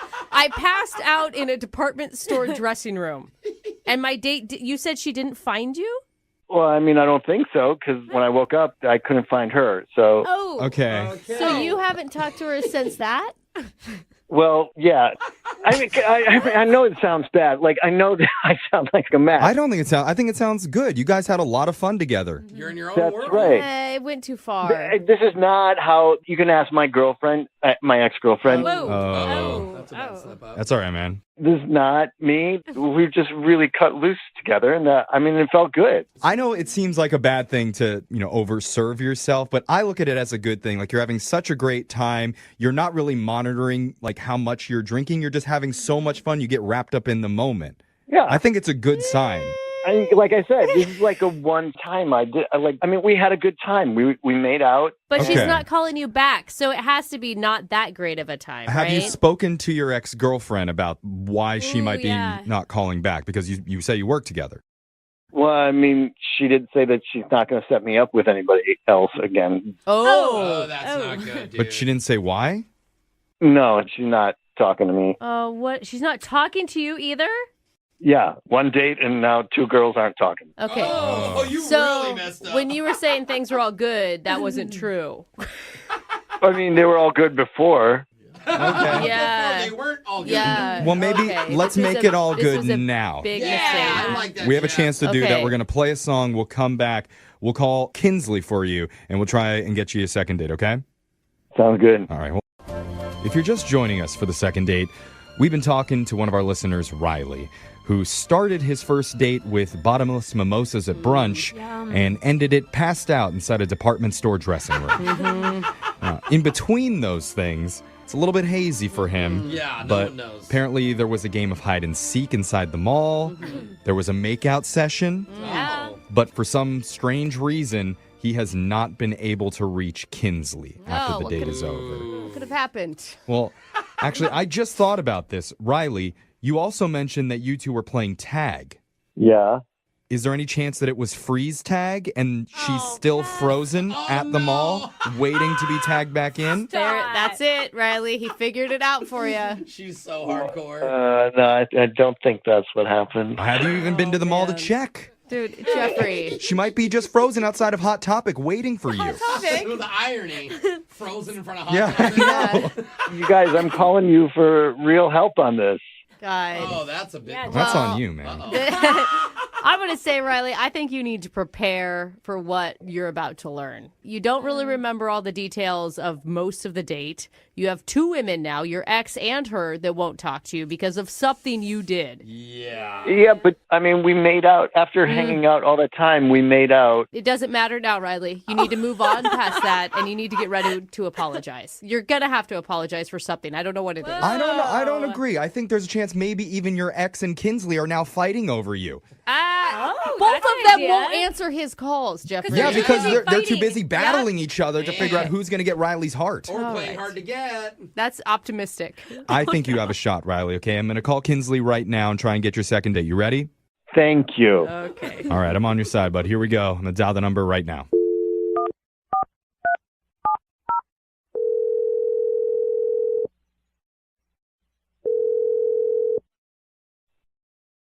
Hello. Hi, is this Kinsley? Yeah, this is Kinsley. Who's this? My name's Jeff. I work on a morning radio show called Brooke and Jeffrey in the Morning. Okay. What is this about? This is about a segment that we do called A Second Date that you're on right now. Congrats. Yay. What? Yeah. Yeah, exactly what. I'm sorry. I don't understand. Well, so the way that this works is if a listener of ours goes out on a date and afterwards, if that person isn't calling them back, you can reach out to us for help and we'll call them for you to help you figure out the reason why. Okay. Make sense? We're doing like an investigation kind of. I guess so. I don't know what this has to do with me. I'm sorry. Well, because you recently went on a date with one of our listeners. His name is Riley, and I got to say, he sounds like a pretty fun guy. Yeah, tons of fun. Yeah. I'm glad you agree. I would say Riley sounds like a pretty clueless guy. Like, he thought you guys had a great time on the date and is totally unaware of why you wouldn't be calling him back. I'm kind of shocked that he remembers the date. Aha! Well, he doesn't. Joke's I on mean, you. he told us what he does remember from the date, and what he does remember is having a pretty good time with you. He mentioned going and getting brunch with bottomless mimosas. There was some games played at the mall, and he mentioned that there was a kiss. He said make out. A makeout. Yeah. So, I mean, things must have gone pretty well if you're willing to make out with this guy. He said that me and him made out. Yes. Yeah. He was almost certain about that. Oh, okay. Well, everything else he told you was right. We got brunch and went to the mall, but we did not kiss. What? Oh, no. No way. I'm confused now. Wait, do you remember the details of your date, or was it really hazy for you too? You were wasted. I was buzzed. I was certainly, pretty tipsy, but I think I probably remember more than him because I know what he's talking about, but I never made out with him. Wait, what? So who did he make out with then? Yeah, help us get some clarity. So we were both pretty blitzed, and we were playing tag in the mall, and he stopped and started making out with a mannequin. No. No! You're joking. Are you serious? I wish I were joking. He started making out with a mannequin, and it was so embarrassing. Yeah. And I was trying to get him to stop because I didn't want him to get in trouble. I didn't want to get in trouble, but he kept going. And then finally, once he did stop, he just ran into a dressing room. So I just left because I was like, people know I'm with this guy who just made out with a mannequin. Wait, he thought you guys were playing. He told us that he went into the dressing room because you guys were playing hide and seek in the department store, and he passed out. No. I mean, I was certainly trying to hide from him, but... Okay. Oh, my God. I think I see what's going on here. I understand having fun and letting loose, and we were both certainly being, messy and drunk. Right. But if you're on a first date and you make out with a mannequin, that's kind of a no-go for me. So, to be clear, you're jealous of the mannequin. No. That he made out with the mannequin instead of you. That's it. At least he stopped there. I'm glad you got the message from my story. Yeah. Okay, you're good. Yeah, he's good. He's quick. Well, you know what? The mannequin meant nothing to him. I think I can speak on behalf of Riley, and what he was really thinking about was you. He misses you. You know what? Don't just take my word for it. Hear it from Riley himself, because I need to let you know, Kinsley, he's on the other line listening, and he wants to talk to you. He's on the phone. Yeah. Riley? Hey. Oh, my God. Hi. I mean, are you sure that that's what happened? I am positive that's what happened, we Riley. were both pretty drunk. I think you were a little more drunk than I was. I mean, you said make out, bro. You don't feel any tongue when you're kissing a mannequin, brother. You don't feel any warmth. You don't feel any blood. You don't feel anything. That's what I'm saying. I can't imagine. How can that's I thought you were joking at first. I was like, oh, this is a bit. But then I saw your tongue come out. Uh-oh. And you were Frenching the mannequin. Yeah, baby. I mean, And then, I feel like that's what the sound that he was making, too, as he was kissing the mannequin. Is any of this clicking, Riley? Sometimes, if you hear it, then you can start to get flashes. I don't know. I was wondering why your hands were at your sides and not, moving. Like a military. It's man, you have rock solid abs. Is there any chance that this didn't really happen or did really happen? I want to stand up for you, Riley. Yeah, it's tough, bro. I mean, is there anything else that I should know about? That's a good question. Well, you did make out with the mannequin for a long time. And when I was trying to stop you, you started to take the mannequin's top off. Oh. Hey! What? I started what? Oh, no. Oh, God. You started to undress the mannequin, like in a romantic, intimate way. Ooh, that's very cute. I mean, Like kissing its neck? This is not me. This is why I never cut loose like that. Like, obviously, there's a reason why. Because this has happened before? No, This is a trend? It's a one-time. I don't know. I mean, here's the thing, Kinsley. Can you forgive it as just a drunken, idiotic mistake? Mm-hmm. I mean, it sounds like he really doesn't remember, so I do feel bad about that. Okay. Of course I don't remember. Like, why would I call a radio station if this was what you were going to say? I'm not Yeah. Oh, He's defeated, Kinsley. No, He's I think obviously he's thinking about the mannequin again. Maybe. Oh, come on. I feel like Kinsley, he's really embarrassed about what happened. He obviously didn't mean for it to go that way. And he thought he was kissing you. He wishes that it was you. Mm-hmm. And that's why we would love to send you out on a second date, and we'll pay for it. No mannequins anywhere nearby that he could confuse you with. Or no alcohol, I No think is probably the better choice. Brooke, what are you saying? I'm just saying. Not be Are you lame. listening to yourself? I do feel really bad that I said all this stuff about you kissing him. I mean, it happened, but I feel bad that you don't remember. And now I brought it up on the radio. Oh, that's not on you, Kinsley. Don't worry. You seem really sweet and genuine. So, yeah, I would go out with you again. All right. Yes, Riley. Awesome. Congratulations, man. This is not how I expected it to go. Oh, my I gosh. didn't either, brother. That's a comeback. It That is. is a comeback, Hey, Riley. we did a good job, guys. And the good news is, if this relationship goes well, then you already have a maid of honor picked out for your wedding day. Oh, my God.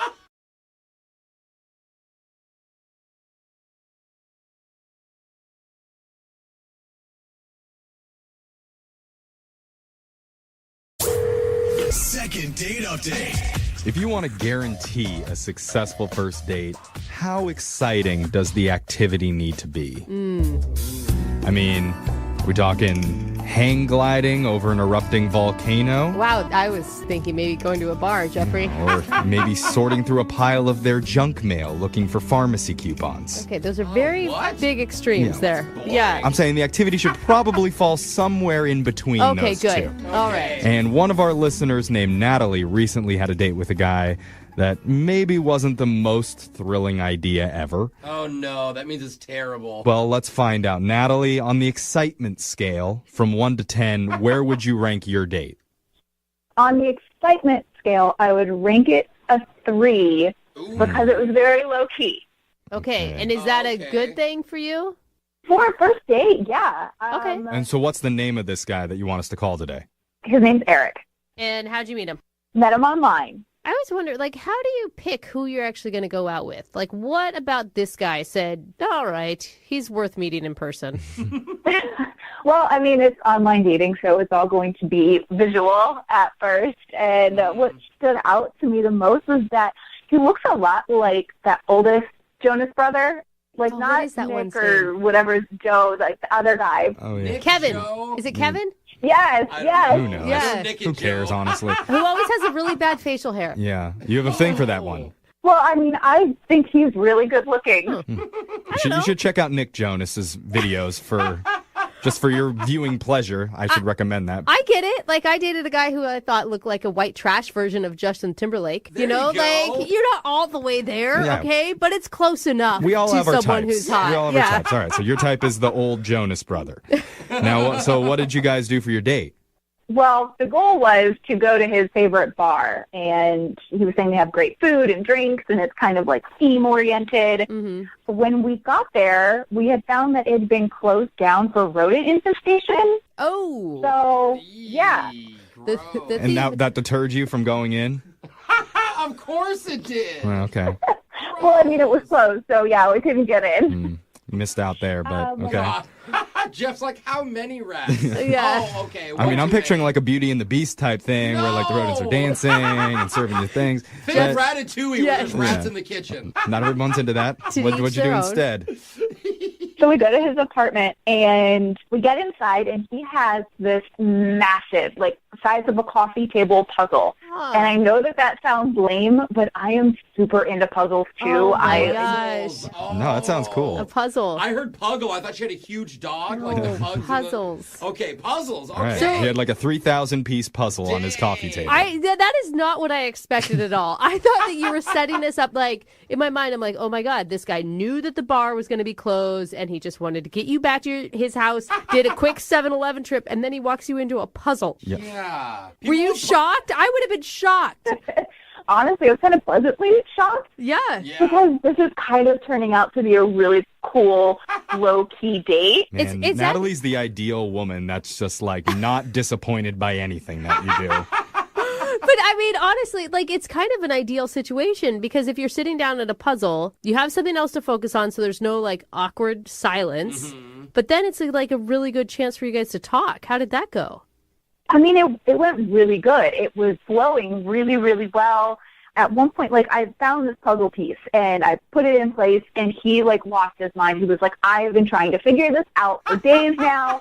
He jumps up, and he kisses me. Oh, really? Ooh, this puzzle's getting hot. That's right. Wow. Okay. Put your jig in my saw. Oh, Is that how? God. Get Oh, it? my Yeah, God. no, we get Jigsaw. it. We get it. Okay. So he kisses you for finding the right puzzle piece. That's romantic. Yeah, honestly, it was a really good first date. It really was. And I went home. I was just giving him all of the signals I possibly could, saying how great the date was and how I'm excited to see him again. And he was also giving that back as well. And he hasn't called you at all? No. So we've texted like a couple of times over the last few weeks. And the last response that I got from him, I was asking like, hey, you want to get together and work some more on the puzzle? And he just responded with, no thanks, busy. Whoa. Yikes. So after what you describe as such a good date, like what do you think would cause that reaction? I mean, the only thing that comes to mind, if I'm going to nitpick about everything about the date, was when we got to his favorite place and we noticed it was closed. I was like, oh my gosh, thank God we didn't go here. That's so disgusting. Yeah, his favorite spot you're poo-pooing on. I could see how he could possibly be angry. Sometimes, like something happens, you don't really think about it in the moment, and then you stew on it later, and you're like, wait a minute. Yeah. That sucked. I guess you could say it's puzzling. Another one. I like it. Yeah, I'm in. Let's end on that one. Okay.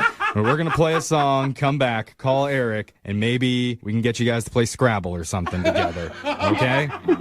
That would be great. I'm sure it would be. Just hold on, Natalie. Second date update. If you're just tuning in for the second date update, it's like one of those love stories that you see in the movies. Not the blockbuster movies in theaters, like the straight-to-DVD ones, where the love interest is like Christian Slater in his 50s. Okay. I was wondering where the rat infestation came into play. Basically, Natalie feels like she met a guy who's like the missing piece in her life. God, so many puzzle analogies. Out of thousands of options out there, he's the one that just fits perfectly in that space that she's been searching for. Whenever she gets bored, there's a game and a guy that she can turn to for relief. It's almost like, oh, wait, tell me. what's that called? Yeah? A puzzle! Battleship. Yeah. Just like Battleship. He's the battleship to her aircraft carrier. Is that right, Natalie? 100% right. That's right. I knew I nailed it with that Dude, one. she's with it. I love it. That was like 10 puzzle jokes. I know, it was really I don't good. know what you're talking about. I'm just describing their date. Basically, Natalie met a guy named Eric online who she describes as looking like the least famous Jonas brother. I forgot his name again. Kevin. Thank you. Right, but his name is Eric, and they didn't get to go to the bar they wanted to because it was closed down. So instead, they went back to his apartment and played puzzles. Is that how you say it? No, I think you did I think you do a puzzle. They did a puzzle together. There it is. They shared a puzzle together. But you rated it really high, though, Natalie, right? You liked it. I did. I liked it a lot. She liked it better than the original date they had planned. Yeah. Yeah, so now we're going to try and call up Eric and see if we can get him to do another puzzle with you. How are you feeling? I'm excited to find out what's been going on because I've been so baffled by all of this. Right, because your description does not match what he texted you, which was something about, like, basically, don't ever talk to me again. Yeah, I mean, I've even like reached out to my girlfriends. I'm like, okay, am I missing something? Like, what's going on here? You are missing something. Ooh, I love when we have a group of girls invested in this. Let's do it. Brooke's like dead. Yeah. All right. We're going to call Eric right now and try and get your second date update, all right? Okay. Okay, here we go.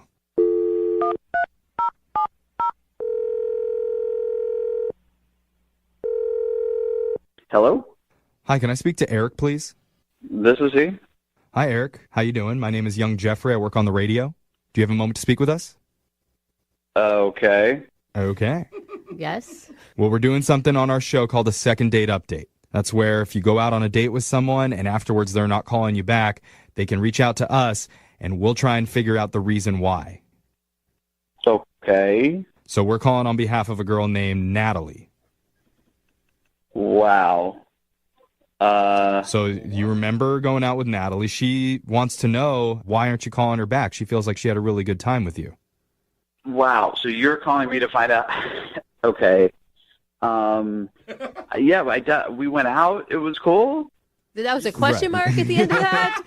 I mean, I don't know. I feel like when we talked to her, she was really excited about you. We should break down the date for you maybe piece by piece. Okay. I know you're into that stuff. Yeah, he is. So, I see. we heard that you met her online. Yeah. And that you were supposed to go to one of your favorite bars, but unfortunately it was closed down. So instead, you guys grabbed some drinks and went back to your apartment and did a puzzle together. Oh, my God. Okay, yeah. I don't know how you know all that. Well, she told us. Yes. Yeah, I mean, that still is just weird, but yeah, okay, yeah, that's what we did. And the most shocking part to me was that you actually had a puzzle back at your place. I thought for sure you had set the whole thing up like you knew the bar was going to be closed just as an excuse to get her back to your house. No. No. Did not know the bar was going to be closed. And yeah, I love puzzles. Yeah, she said that she was really surprised, but she had a great time with you. So with all this good news, what's the reason that you're not talking to her? I mean, we did have a really good time. Yeah. I don't know how much she told you. I just told you what she told us. But we'd like you to fill in the missing pieces for us. Well, missing pieces is kind of what it's all about. Like, yeah, what are they?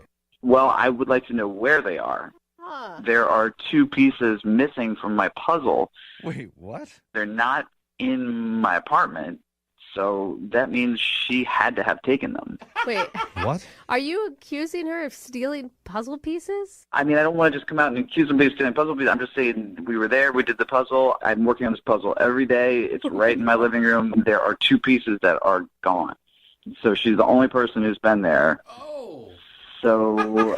You sure you didn't lose them, bro? Wait, those things fall and go under carpet? Why do you think she would take puzzle pieces? Exactly. Why would somebody take puzzle pieces? You have any idea how infuriating that is? What would be in it for her? Wait, she can see him again. I just figured it out. If she holds them for ransom, he has to call her. It's not like a guy's sweater. It's a piece of the Empire State Building or whatever he's building. What are you talking about? She would have told us that if that was her plan when we talked to her. Up. She's setting us up, too. Yeah, I don't know why somebody would do that. It's really not cool. But what if the box came without the pieces? I mean, there's a lot of other explanations, right? Like, what if, I don't know, some factory worker that put it all together was playing a prank on you from the beginning and it has nothing to do with her?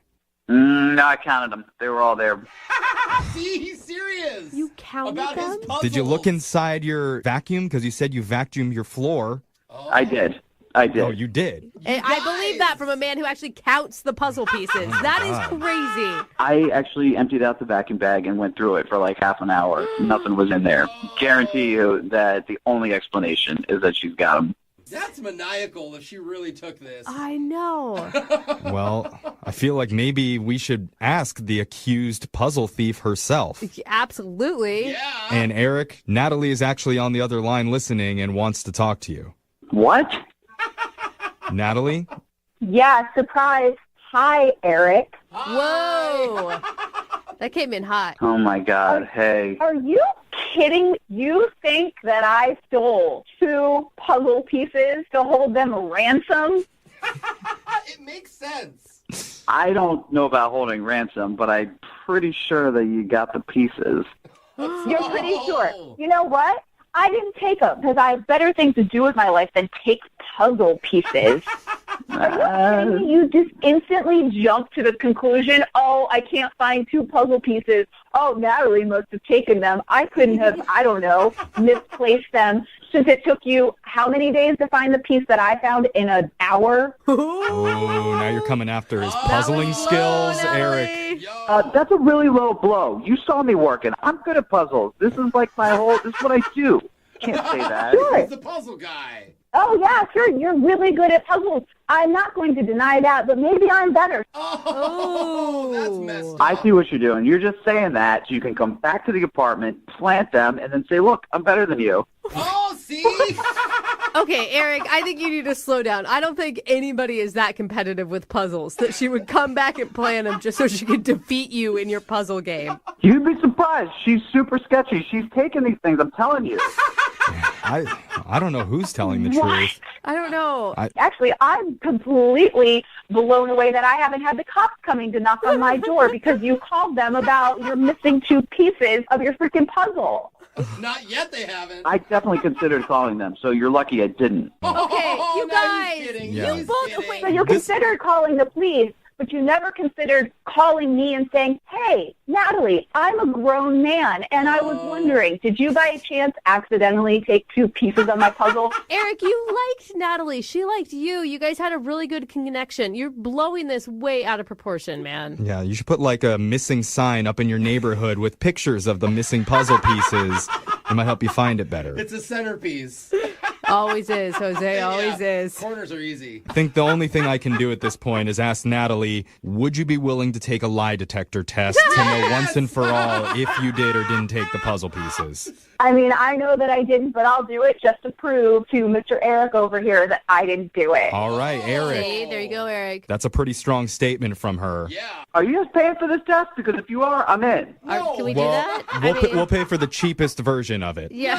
We're not going to do the FBI one because I think that one's pretty pricey. But Like a dollar store polygraph. No, we'll do like the mall security lie detector test if they let us use that. If you guys are serious, let's do this. Okay. All right, Natalie, what do you say? You and Eric Oh my go God. to the mall and take a lie detector test behind Kohl's together. Dude, that is a good way to meet. And then they can buy another puzzle at the mall. Yeah. Yep. You know what? I'll go and do this test just to prove a point, and then that can be it. You know what? This is so stupid. No, we're miracle workers. We just brought 2 people together, much like 2 pieces of a puzzle, Yeah. bringing them together. Bravo! You did it again. Actually, we're the puzzle experts, it turns out. The only thing I'm worried about is that there's still a puzzle thief on the loose, you guys. We That's- haven't caught them yet. That's true. I'm serious. Listen, if anybody out there has seen either of these 2 puzzle pieces, please let me know. We'll get right on that, Eric. Moving 92.5.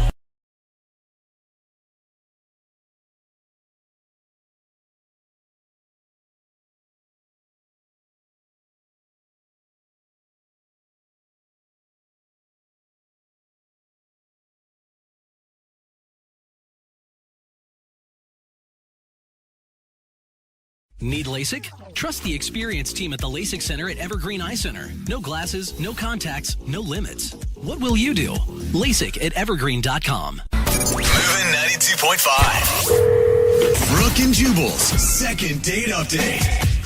You know, a lot of people waste their time trying to find love, online dating, or having friends hook them up with somebody that they think would be perfect when everybody knows the only place to really find true love is in a crowded men's bathroom at a dirty bar. We all know that, right? And that's where Eric found the girl that he wants to call today. Wait a in the minute. men's bathroom at a bar. What's up, Eric? That's not entirely true. That's what your email said. Well, she wasn't standing in the bathroom. I was at this bar, and the girls' line was like down the hall. It was really a long line. She looked like pretty upset, so I was like, hey, why don't you use the men's bathroom and I'll watch the door? Okay, so she did use the men's bathroom. Yes. And you stood guard and listened to her pee. Yeah, I don't know about listen. All right, so tell us more about her. I mean, your email said how you met and that she's not calling you back, but how'd your evening go with her? Well, her name was Penny, and she was really nice, so she thanked me for watching the door for her, and I asked her if maybe she wanted a drink, so we went over to the bar and got a drink together. And you are a gentleman, and you even paid, held the door. Yeah, I think we got along really good, just back and forth. I asked her what she did. She asked me what I did for work and everything, which right now I'm out of work currently, so. So you impressed her with that line. Yeah. What do you do for I work? was truthful. I wasn't going to lie to Yeah, okay. That's good. It's good that you didn't say, like, I'm an entrepreneur. Yeah. So what did you guys actually do on your date? We didn't go on a date. Oh, okay. So she's not calling you back just after this one night you met her at the bar? Yeah, exactly. So when we're at the bar, we're talking and everything, and I wanted to ask her out, see if she wanted, so I didn't know how to do it. Yeah. And we're just standing there talking and everything, and I saw this rose laying on the bar. So I grabbed the rose, and I gave it to her, and I said, hey, if you take this and go out with me, I'll get you 12 more. Oh, my gosh. You did not just say that. Did she actually like that? She loved it, yeah. I mean, she said yes. She took the rose. Did she notice that you stole it from somebody else? No, I don't think so. All right. And so you guys, you got her number there? Yeah, we exchanged numbers, and then we texted. It seemed real friendly and everything. And then it just started to get weird. It seemed a little more distant, so I just asked, like, what's going on? Why the cold shoulder? And then after that, I never got a response. What do you mean it got distant? I don't know. It was like, hey, how you doing? Like we were leading up to something, and then it just seemed like something went away. I didn't get it. All right, so you met her this one night at the bar. You had a conversation over drinks after you helped her pee, and you liked her so much that you want to do a second date update just after that meeting? Yeah, I liked her. I really want to go on a date with her. How long did you guys spend together at the bar? Half hour. Okay, so after a half hour, you're willing to do a second date update? Yeah, half hour's a long time. Got through a lot in a half hour. We talked about a lot. I mean, she was real pretty, blonde hair, blue eyes. She likes sports. I mean, she seemed perfect. Yeah, it sounds like your guys' souls really connected over those drinks. I mean, you don't really know anything about her. Are you sure she's even single? I don't think she would have let me buy her a drink. I mean, I hope she's single. Oh, no. Yeah. Trust me. She could be she could be like married for 40 years, still let you buy her a drink. And give you the number. Yeah. All right, here's the deal, guys. Like, I never get to meet, like, I never had the opportunity, like, with someone this pretty and everything, and I feel like I'm almost there. So I really want to hook up with this girl. I really want to talk to her. I want to know what's up. Okay, so basically she's the hottest girl that you've ever had a conversation with. Yeah, well, I tried to talk to a lot of hot girls, but this is the only one that actually talked back to me. Nice. Hey, I completely understand then why you want to do this. Oh, my God. Why do you think that she's not calling you back then, or why do you think she stopped texting you? I don't know. I mean, I thought everything went fine in the bar. Maybe she saw me grab the rose. I didn't steal it from someone. Maybe she saw me grab the rose off the bar or something. Maybe she thought that was classless. I don't know. She gave me her number.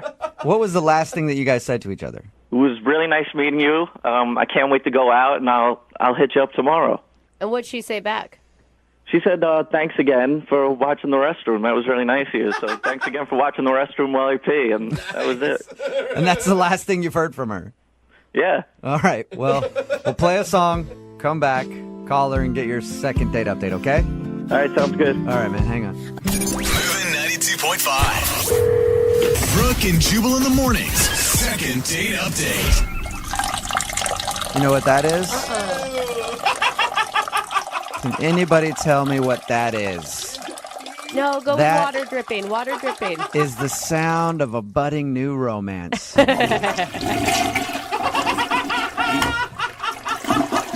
It's like Dove. It is, isn't it? It's beautiful. Yeah. And that is why Eric wants to call a girl today in his second date update. Eric is on the phone with us.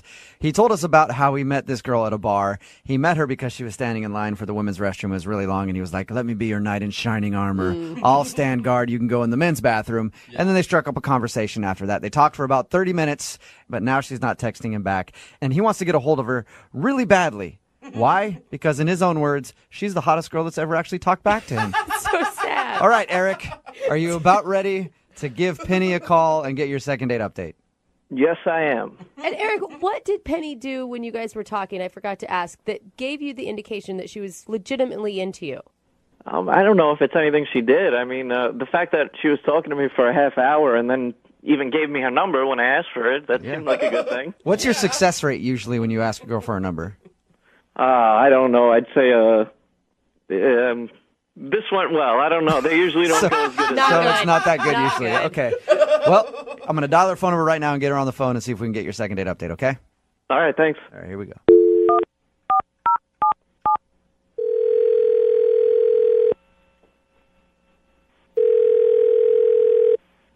Hello?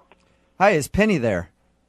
This is her. May I ask who's calling? Yeah, hi, Penny. This is Jubal from Brooke and Jubal in the Morning. It's a radio show. Okay. I'm calling you because one of our listeners actually sent us an email about you and asked if we could get a hold of you. Well, I've never heard of your show, so I don't know anybody that would listen to it. Well, you do actually. You know one person at least who listens to it, and he liked you so much that he wanted us to get a hold of you. Okay, and who would that be? That would be a guy named Eric that you met at a bar recently. Are you serious? Yes, I am. He sent us an email and told us about how he met you and had been texting back and forth with you, really wanted to take you out on a date, but you've stopped texting him. So he asked us if we could get you on the phone and find out if something happened. Wow. I'm not sure what you guys know about. I mean, I don't know what he told you, so. He told us, he pretty much just told us that he met you, you were standing in line for the restroom, and then he helped you use the guy's restroom. You guys talked to the bar for about a half an hour and have been planning a date, but then you just dropped off the face of the earth. Oh. You dropped out of Eric's world and he can't stand it, Penny. So is that true? Did it really happen? Yeah, so that's true, but he was so rude and so clueless to how rude he was that I didn't just drop off the face of the earth. There was very specific reasons why I just decided never to connect with that person again, ever. Would you mind telling us? Why'd you give the number if he was so rude? I felt bad. Like, I almost kind of felt bad. I mean, this guy was never, ever going to be with a woman. I just Ever? don't see it. He'll never be with a woman ever. What did he do that was so rude? Well, after he held the bathroom door for me, I made the huge mistake of sitting down for a drink with him. He offered to buy me a drink, which I said yes to. These all sound like nice gentleman things to do so far. They sound really nice. They start off to be really nice, gentlemanly things to do. And then he keeps talking, and his mouth just doesn't stop moving. So he proceeds to troll every girl in line and rate her based on looks, which was really fun as another woman in that bar to sit and listen to somebody do. So he's sitting with you and rating all the other girls in the bar. Oh, yeah. I don't know if he was bored or he thought this was a great idea, but he said, look at all those trolls standing in line, and he wanted to just, like, rate them on a scale of 1 to 10, one by one. And I didn't even get to finish my sentence, and he just starts, like, laying into him. Did you try to interrupt him and stop him from this? Oh, yeah. I kept asking him to talk about something else, and he was just, things like, oh, that girl, there's a 4. I mean, her eyes are too far apart. She's got hairy eyebrows and bad skin. And, like, one at a time, like, oh, she's like a straight-up garden gnome, man. Like, she's, like, short and squat. And, like, I mean, he was cracking himself up. He thought he was Mr. Funny Ha-Ha. And I don't think that he has ever had a girlfriend in his entire life because somebody would have stopped this a long time ago. You know, he did tell us that you're the hottest girl that's ever spoke to him. Oh, well, that is a compliment, I'm sure. I'm surprised he said I was the hottest girl because he actually wanted to rate me as well. So what did you say to him when he told you that? I asked if we could not do that. I said, let's not do the rating thing anymore. Let's move on. Let's try to talk about anything else, anything. And did he give you a rating? Oh, yeah, he gave me a rating. He was adamant. He said, nope, I'm going to hear the rating because it's a good one. Okay. I'm guessing he's like, you're a 10. Look at all those other 4s and 5s. I'm sitting next to the 10 in the bar. You think he would because he's trying to hit on me, but no, that ass gave me a 7+. What does a 7+ even mean? I guess it's better than a 7, but worse than an 8. And he went on and detailed about why he gave me a 7+. Oh. Are you serious? So he actually went into detail, huh? Yeah, he wanted me to know why. What was his reasoning? Well, my teeth weren't perfectly straight enough, and I had a nice chest, but it could have been a little bigger. What? How did you not slap this dude? I think he's just so unaware. Like, it wouldn't do anything. It wouldn't help. It's never going to click with him. He's never had a girlfriend, probably never will. So, yeah, I feel bad for the guy. Well, Penny, thank you for telling us. I appreciate it. You're welcome. It was a complete nightmare with that idiot. And I want to tell you, you know what? In my book, you're an 8 minus. Not even a 7 plus. You upgraded her. Thank you. That's so sweet. You're welcome. I also want to let you know that he's actually on the other line listening to this conversation and wants to talk to you. Wait, what? Yeah, he's actually on the phone. Eric? Yeah, I'm here. Wait, are you kidding me? Penny, you didn't find that entertaining? Making fun of the girls in line and everything? We were rating them? That's so mean. Dude, I was so mean. I was trying to be nice to you. It was like, I felt like I was stuck with you, man. You bought me a drink. No, it was no fun. There was no fun. Yeah, well, you were going right along with it. I thought we were having a good time. I knew some of those girls, by the way, that you were making fun of. No, none of that was fun. Where are you ever going to find another guy like that who would come up with a game like that? You know, I'm a good time. I'm a fun time. We do things like that. Okay, I hope that I never find another guy like that, and you are anti-fun. That was the most unfun thing I think I've ever done, ever. I mean, you got the best rating out of everyone. Wow. You're bragging about giving me a 7 plus? Like, out of 10? A 7 plus in that bar is like a 10, you know? All the other girls were 5s. Oh, I'm the best bad-looking girl at that bar, is what you're saying. I wasn't trying to insult you. You're hot. You're beautiful. You know, I just put a 7.5 on compared to the scale we were working on. You see, guys, listen to this. You're clueless, man. You are so clueless. Listen, I know what women want. Okay, I know what they need, and I don't know what you're talking about. It sounds like it's Eric. She just doesn't know what she needs. Oh, that's what Penny. That's right. Would you like to go on a second date with Eric? We'll pay for it. Absolutely not. Not ever again. I hope I never talk to you again. No, please. Why don't you just go find another 7 plus to insult? Because I am done listening to this. Oh, nice. Very nice. The only reason you're not going to go out with me is because you're totally frigid, and I don't need a girl like that. Oh, my God. You are an imbecile. Yes. Absolute imbecile. Well, not a successful second date update for you, Eric. Penny, thank you for sharing your story. Yep. Eric, I'm sorry about that. I'm sorry you didn't get a date. Yeah, that's okay. Don't worry. I mean, I told her she was a 7 plus, but she was only a 5, believe me. Oh, really?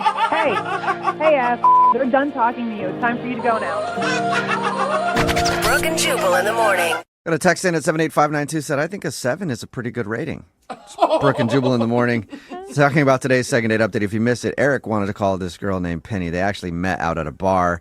She gave him her number, but she wasn't calling back, and he didn't know why. We got her on the phone, and she said that he was clueless and rude, and that she only gave him her number because she felt bad for him.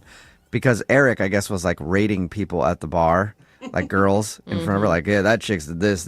And then he rated her a 7 plus and said that was a compliment. And she didn't think it was a compliment. He was trying to do that whole, like, you say, like, a mean, rude comment and chicks dig it. Yeah. It didn't work, though, because no second date for him.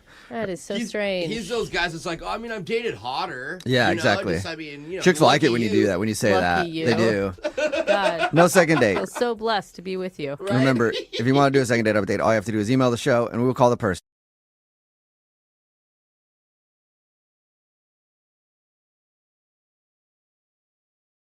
Moving 92.5. Brooke and Jubal's second date update. My philosophy is you always have to approach a date like a sale, right? You got to always be closing. Always be closing, right? ABCs, man. Yep. So first date is all about how you close the thing down, right? Jose went on a date recently and the girl refused to kiss him. Oh, yeah, that's right. And it really bugged you. Yeah, it did, because we had every single bit of chemistry you could other than the kiss. See, and that's the way that I like to close first dates, by not kissing. What? That is not true at all. It just makes them feel insecure. And then you're going to get a second date because they're like, what's wrong with me? I have to go out with him again to see. That's how I felt. I See, swear. I told you. Thomas is on the phone with us right now. Thomas had a little problem closing his date. Right, Thomas? Yeah, what's up, Brooke and Jubal? What's up, man? So tell us about your date with Danielle. How'd that go? It was awesome. She showed up, and I silly stinged her in the face. What? What? What are you... Is that code for something? What do you mean? Gross. No. I just sprayed her in the face, and we started cracking up. It was just a perfect start. Like so you bought silly string, and then that's the first thing you did to introduce yourself? Oh, no. when we were online exchanging, emails, and then we ended up texting back and forth, she seemed to be edgy and funny that way. So I just went with it. And then you pulled out the whoopee cushion and things got crazy. And what was her reaction to that? She was really surprised. She wasn't expecting it. Yeah. Yeah. Normally when you meet someone for a date, you don't expect them to spray stuff in your face right away. No, everything was good. So where'd you guys go after you doused her in silly string? I'm not really the best dancer, but I thought it would be kind of fun to try swing dancing. So I ended up booking some time at a dance studio right near there. Oh, that's a fun So date. we took a lesson together, and we basically just kind of stumbled our way through the entire lesson, and we were cracking up about that too. But it turned out to be a lot of fun. We had a good time. I think that's a great. I mean, you get physical contact that way. You get some intimacy. Playfulness. Totally. Yeah. That's an awesome date. So what happened at the end of the night? Tell us about how you closed your date and it didn't go so well. Okay, so because the energy was so high and we were cracking up the whole time, I kind of stayed with that vibe, kind of like the edgy, sarcastic. And so as I walked into the car, I just kind of tagged it, well, I guess this date didn't go as bad as I thought it would.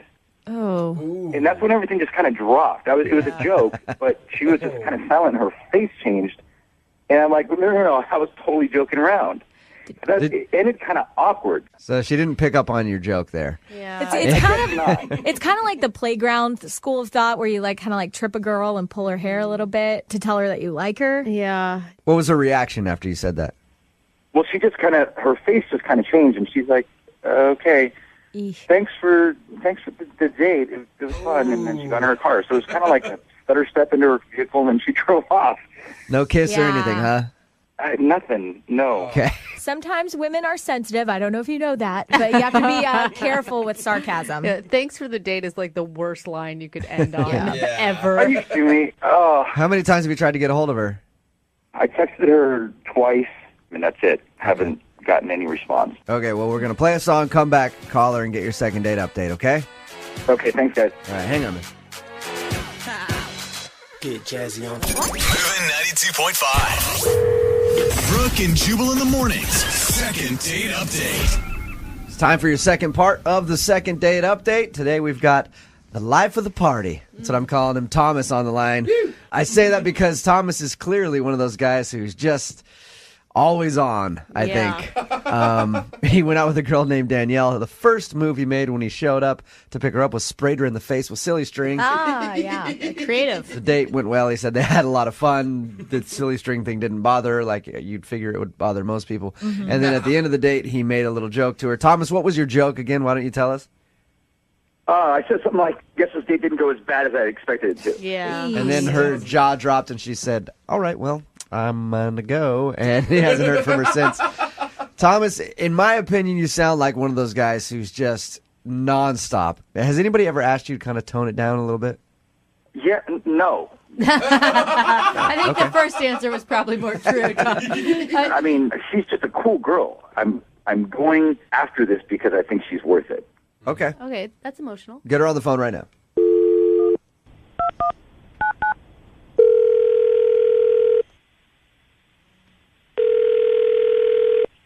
Hello, Hi, can I speak to Danielle? this is Danielle. Hey, how are you? This is Jubal from Brooke and Jubal in the morning on Moving 92.5. Okay. What's going on? Nothing. Why are you calling me? I'm calling you because you recently went out on a date with a friend of mine. He's a real funny guy. His name is Thomas, and you kind of have been blowing him off. We're wondering why. Oh.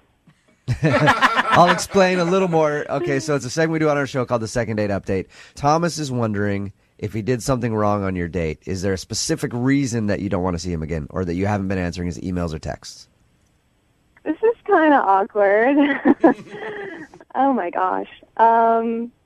Was it fun? It was okay. It wasn't exactly what I was expecting.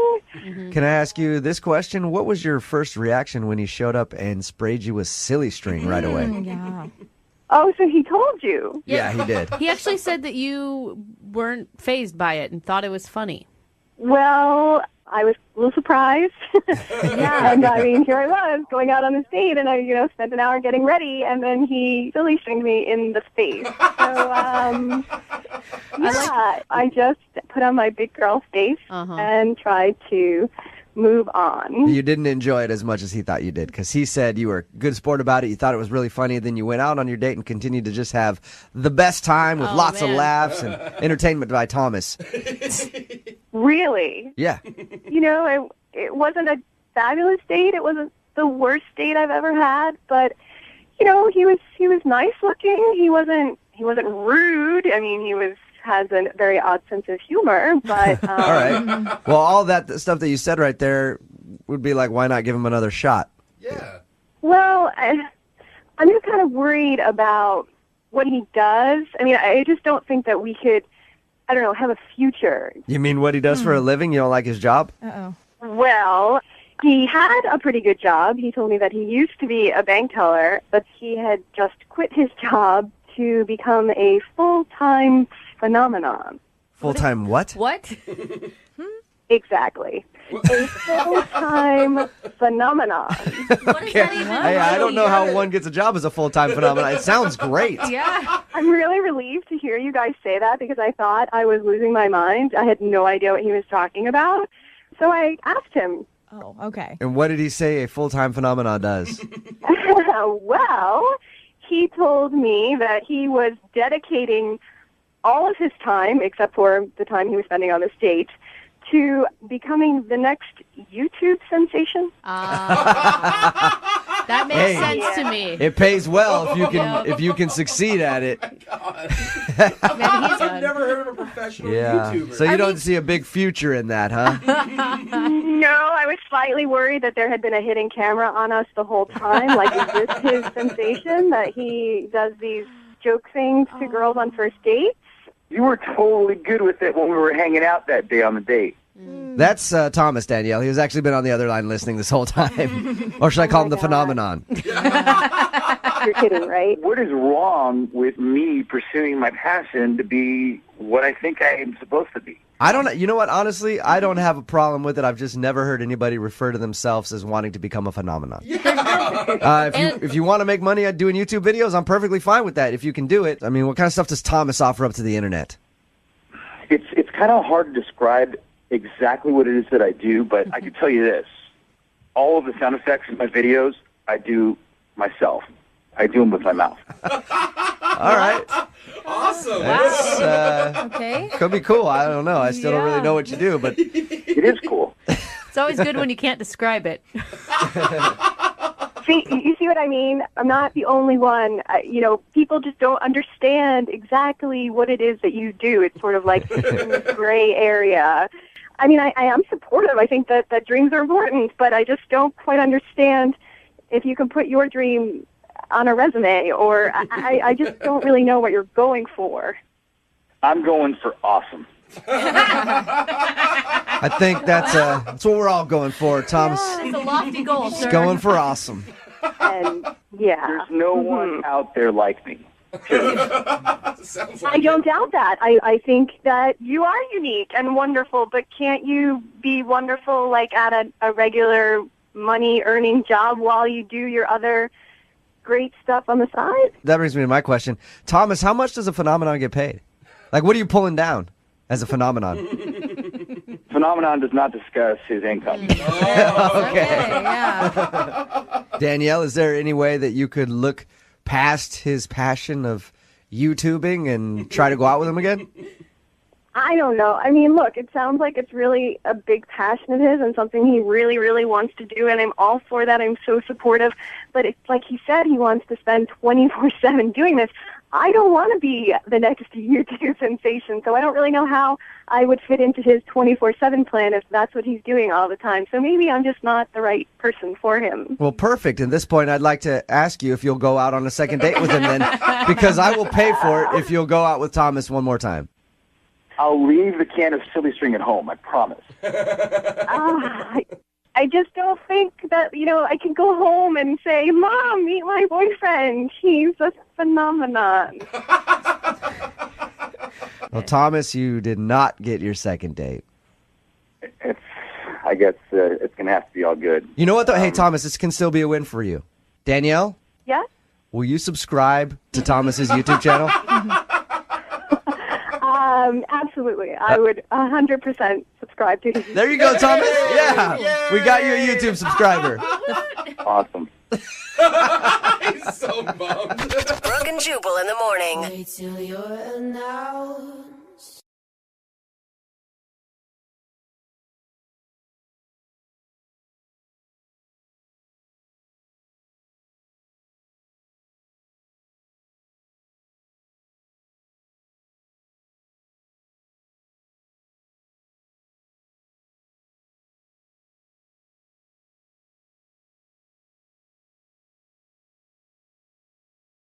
Lincoln South Food Hall in Bellevue. Fitness for foodies. From carb-loving meat eaters to vegan and everything in between, we've got you covered. Grab a quick lunch or come for happy hour. You'll leave craving more. Order online at LincolnSFH.com. Moving 92.5. Brooke and Jubal's second date update. I like a girl that appreciates a nice broke dude from time to time. And Katie, who's on the phone to do a second date update right now, loves broke dudes. Wow, rare. Yeah, what's up, Katie? How are you? Hey, guys. You're a girl after my own heart. We'll get to how You much really you are. like broke guys in just a second. But first, tell us about the broke guy that you went on a date with. What's his name? His name is Gabriel. Gabriel. Okay. All right. And how did you meet him? We met on a dating app. Not a pay-for dating app, obviously. True. It was free. Was that like part of his like profile that he said he was a broke dude? No. That wouldn't work. Not like that's not the central factor of the story. Oh. Okay. Okay. Just so you guys know. Yeah, that's just what I chose to highlight on from her Okay. email. Focuses on the wrong things Yeah. a lot. Tell us about your date with Gabriel. We had a great date. I mean, and honestly, like I've been on and off dating apps for the last year. Mm-hmm. Like a few, like Bumble, Tinder, OkCupid. I've really tried a lot. And some have been really bad, but some have been good. And Gabe, this one with him was actually one of the best I've ever had. I've never felt like I've met someone online and really, really, really like them. Oh, Yeah. that's so sweet. Yeah, and it sucks even more that you're not getting a call back now. Yeah. Exactly. And that's why I wanted to talk to you guys. Tell us about the date and why I keep calling him a broke guy. You should probably explain that. I'm anxious to find out. Yeah. So we met at a restaurant, and it was kind of funny because we sat down and he looked really nervous. And I've done this a lot in the last year, and it's kind of just like, it doesn't really work me up anymore. And I like looked at him and just said, you don't have to be nervous. Yeah. Right. And I thought maybe, I don't know, maybe he doesn't do this a lot. Maybe I intimidated him. Maybe he thought I was pretty. I don't know. But either way, I just kind of wanted to let him know that it was cool and like, it's okay. Like no pressure. This is just fun. Right. Did that help? Well, he said that it wasn't that and it was something else. Oh. And so I asked him what he was talking about. And he said, to be honest, I just don't think I can afford the food here. Oh, sweetie. So that's your broke joke thing, whatever. Yeah. And then you laughed at him and left. No. No, I laughed because I was not expecting that. And I told him, wow, I said, you're a breath of fresh air. Because honestly, like, I love that you are honest. Right. Yeah. I don't know. I was not expecting him to say that. And it wasn't a turn off to me that it was too expensive. And I appreciated his honesty. I've done that before. Like, I've definitely looked up menus ahead of time and changed plans. Yeah. Right. Totally. So what'd you guys do? Did you leave or did you offer to pay for the meal? So I said, well, let's just get out of here and go somewhere else. And, you know, he was kind of worried and said, are you sure? Is it okay? And I said, yeah, it's totally fine. Let's go. I didn't want it to be weird or uncomfortable. Yeah. So we left and just went down the street and grabbed some gyros and beers at this little hole-in-the-wall place. Dude, perfect. Yeah, it was, you know, it's great. I don't care where we are. I just wanted, you know, meet someone and talk to them. And it Yeah. was super fun. And the honesty must have made you feel comfortable with him, too. Yeah. Totally. And it was like, you know, without having this kind of like fine dining atmosphere around us, it was better, I think, in a casual setting. So that was great. And So did he drop his nervousness after that when you guys went to the Euro place? totally. And we talked, like, nothing felt like formal or surfacey or superficial. We talked about like a lot more. And I felt like we were really connecting. It was so refreshing. Okay. Oh my gosh, you sound like you were so jaded before this man came along, and he like renewed your spirit in like the hope for love. Yeah. Yes, I always have zero expectations. Which is why you're never nervous, because you got nothing to lose. Exactly. That's exactly what I do. And so at the end of the day, I kind of like was joking with him, and I was like, "Do you want to dine and dash here too?" And he thought it was funny. We laughed, and Did you guys actually dine and dash though? no, we Oh, didn't. damn. We just, we ended the date normally. He gave me a hug, and I have not heard from him since, except for a text that night saying thanks for the date. Okay. And did what do you think went wrong? Why do you think he's not wanting to go out again? I don't know. Like I said, just being able to be honest with each other, changing the place, like going to somewhere more casual. Right. I thought that it was kind of fun and chill, and there was no hard feelings, no reason to feel embarrassed or weird. I thought it was really, really actually, like, again, one of the best dates I've had in a long time. I think it's strange that he's not calling you back either. Yes. Because you sound awesome on the date. Totally. Thank you. I thought I was too. You're welcome. All right. Well, we'll try to figure it out. We'll play a song and then come back and call him and get your second date update, okay? Great. Thank you. Yep. Hang on. Moving 92.5. Brooke and Jubal in the mornings. Second date update. Hey, Katie? Yeah? That's got to be frustrating because you said you went out on one of the greatest dates in your whole life, and now the dude's not calling you back. That's I was just thinking about it. It's got to be frustrating because clearly you had a very different experience. If you think about it, I mean, maybe. Yeah, I don't know why. I mean, I don't know either. You sound cool, especially, because you told us how you guys went out to a restaurant that was too expensive for him, and he actually told you that, and you still were like, let's get out of here and go someplace cheaper. That's very understanding. As a dude, I'd be like, oh, that's awesome. She doesn't care if I have money or whatever. I can just be myself. Really good. So I don't know why you're not getting a call back either, but I'm going to call him right now. He didn't have enough money, so maybe he's just saving up money so he can take you on a better date next time, like the Olive Garden. Wow. Maybe take you to the gas station, buy you a Voss water. Maybe he's saving up for a Voss water. That's the fancy one in a glass bottle, Hey, you guys joke, but that's actually really romantic. If that was the case, I absolutely think that you should go to the gas station with him. I would go to a gas station. I just want to see him again. All right. Well, I'm going to call him right now and see if we can figure out why he's not getting back to you, okay? Okay. Okay, here we go.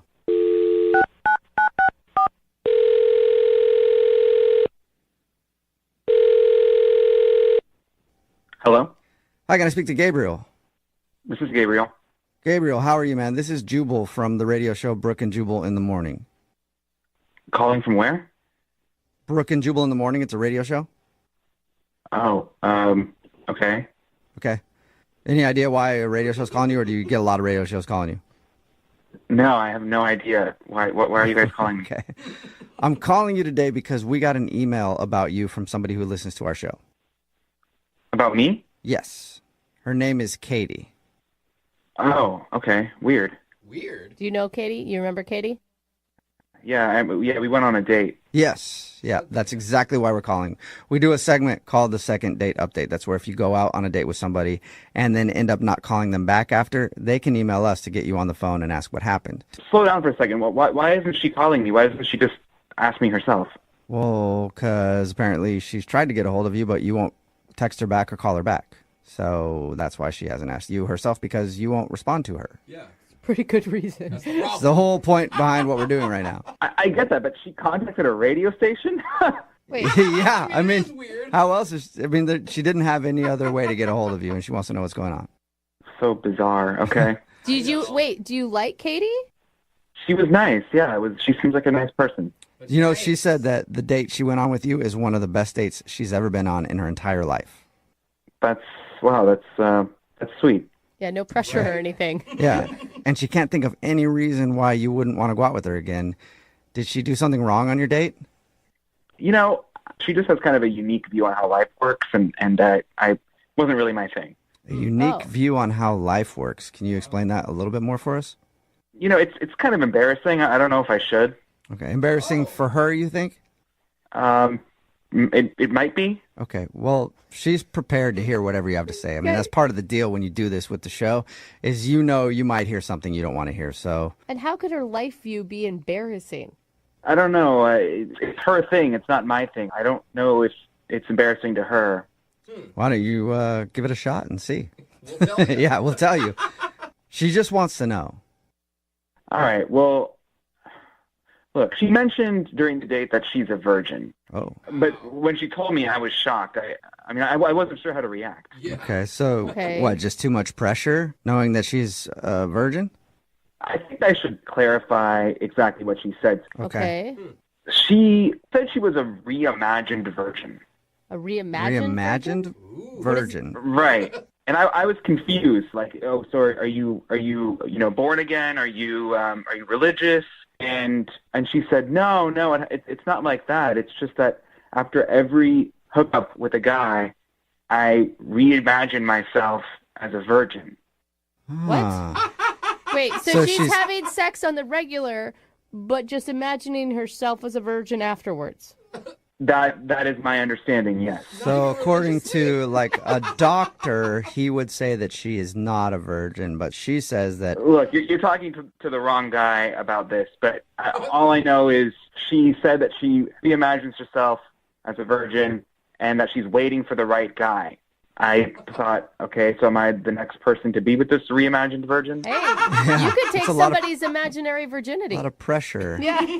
I've never heard of that before. I had never heard of it either. You said you're not the right guy to ask about it, but I do know the woman that we should ask about it, and her name is Katie. Don't you think we should ask her? Yeah, I mean, I've already talked to her about it, so if you're curious, I'm sure she would talk to you about it. I'm very curious. And you know what? Why don't we just all talk to her about it right now, because she's on the other line listening and wants to talk to you.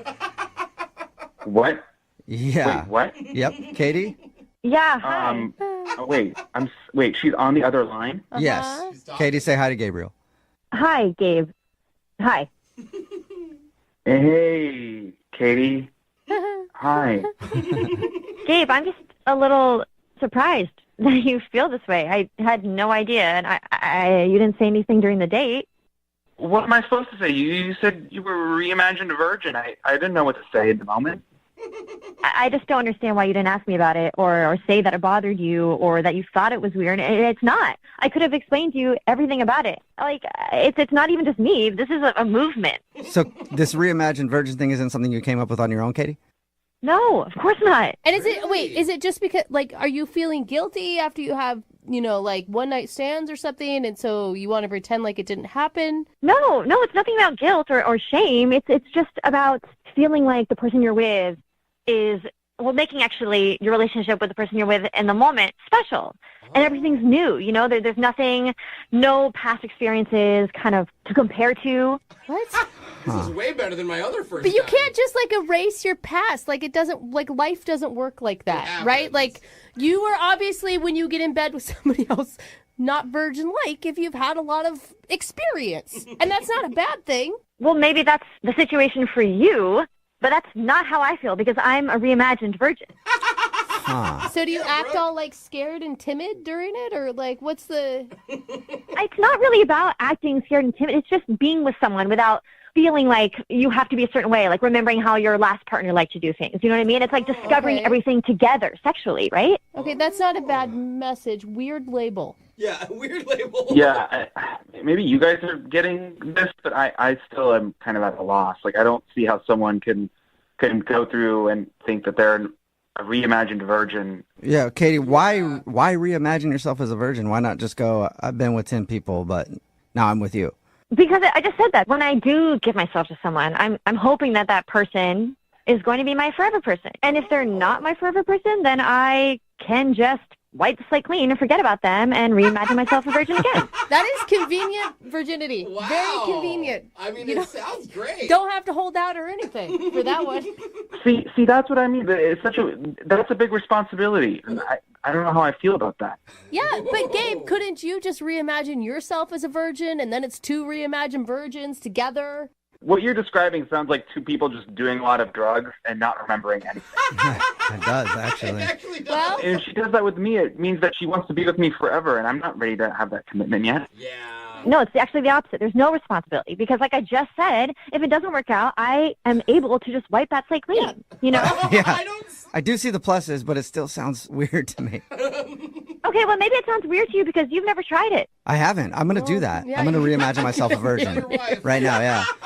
You said there's no religious connection, no religious affiliations. Age doesn't matter. Anyone can do it. Oh, Done. Number of people you've been with doesn't matter. Like, who cares the number, right? Done. I'm a virgin. Okay, you guys are laughing about this, but thousands of people are doing this, and it's not weird at all. Thousands? You know, Who are they're the just thousands? probably I've never last heard a of this lot my longer. entire life. Well, Gabriel, would you like to learn more about reimagined virginity and go on a second date with Katie? We'll pay for it. Katie, look, you are a nice person. I am not interested in another date. Aw, come on. The reimagined virgin thing is just too weird. See, too weird, or Katie, you could look at it this way. He's respecting your reimagined virginity and doesn't want to take that from you. Okay, I guess. Gabe, thank you for respecting my reimagined virginity.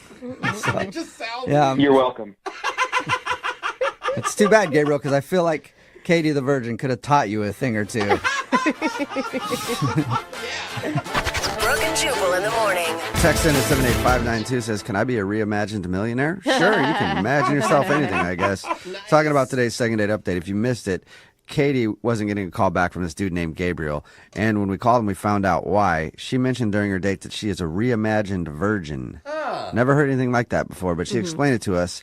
It's not religious or anything, but after she hooked up with the guy, she just reimagines herself a virgin again to keep things new and exciting. So no matter what, she's always a virgin until the person she marries, and then she won't be a virgin. That's what she said. He thought the idea was extremely weird and didn't want the responsibility of taking somebody's reimagined virginity. Too much pressure there. A lot of imaginary responsibility. So no second date for them. Remember, if you want to do a second date update, all you have to do is email, and we will call the person who didn't call you back. Young Jeffrey's Song of the Week is coming up at 8:10. Need LASIK? Trust the experienced team at the LASIK Center at Evergreen Eye Center. No glasses, no contacts, no limits. What will you do? LASIK at evergreen.com. Moving 92.5. Brooke and Jubal's second date update. Body language is very important in the dating world. That's why I'm always really good at body language when I go out on a date. I always write everything about me that they should know on my body in Sharpie, and I show up to the date naked.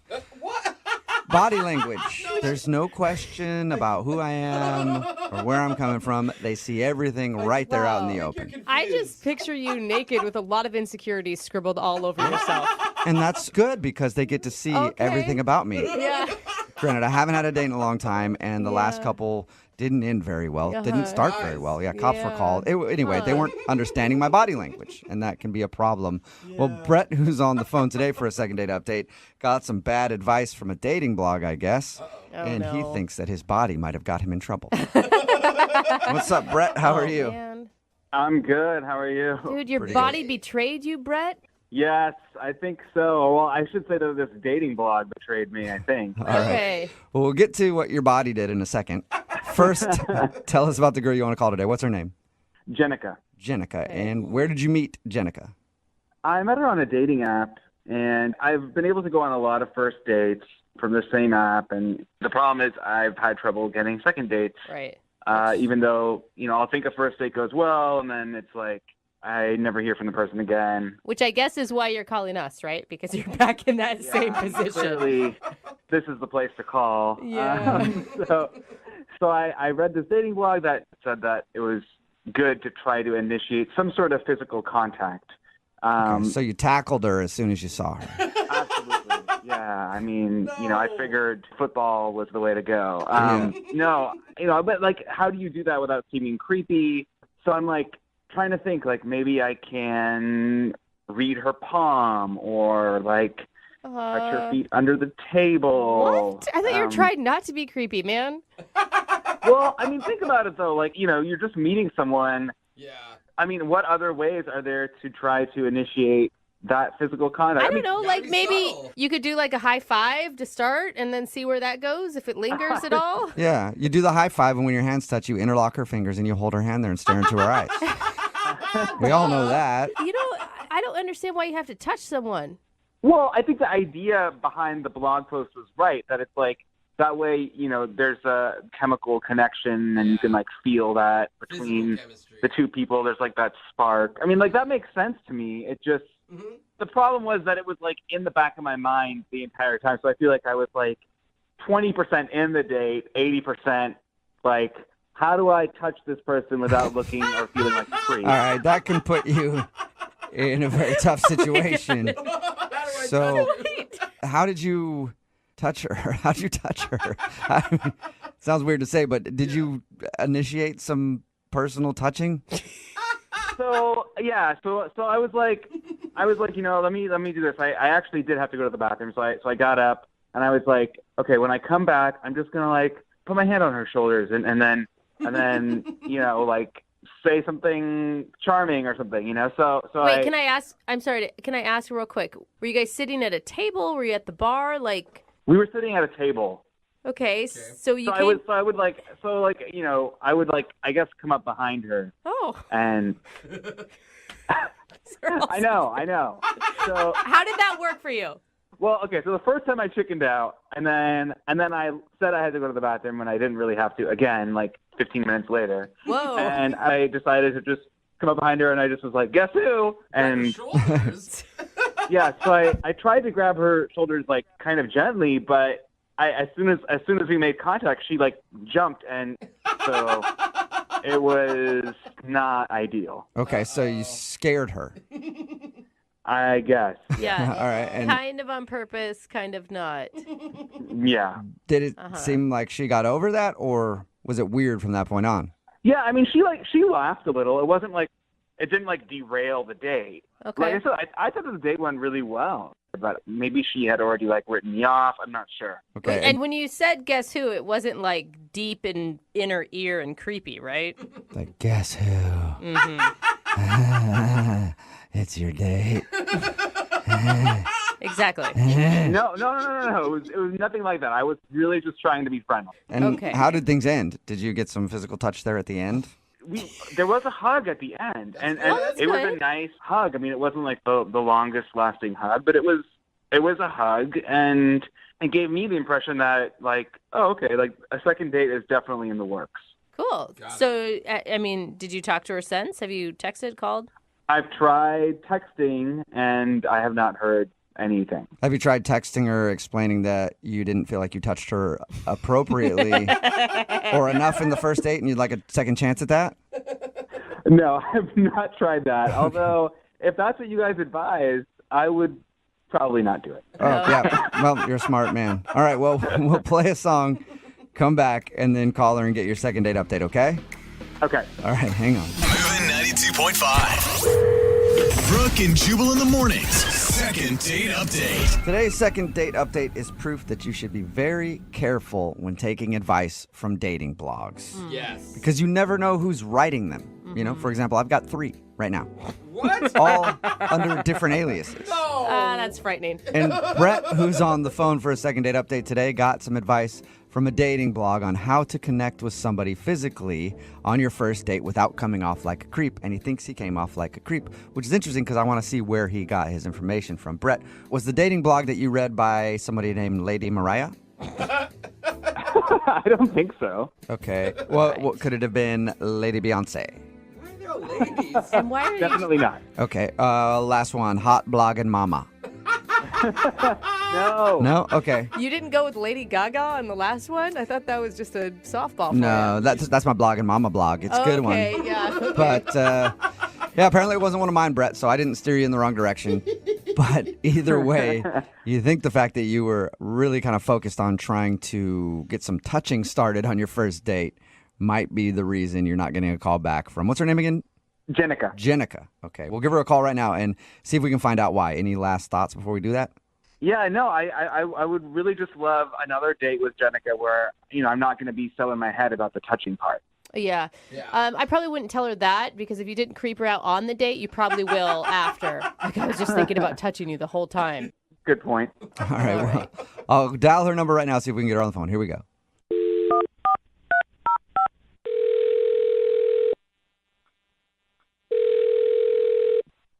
Hello, Hi, is this Jenica? this is she. Hey, Jenica, how are you? My name is Jubal from Brooke and Jubal in the Morning. What? Hey, Jenica.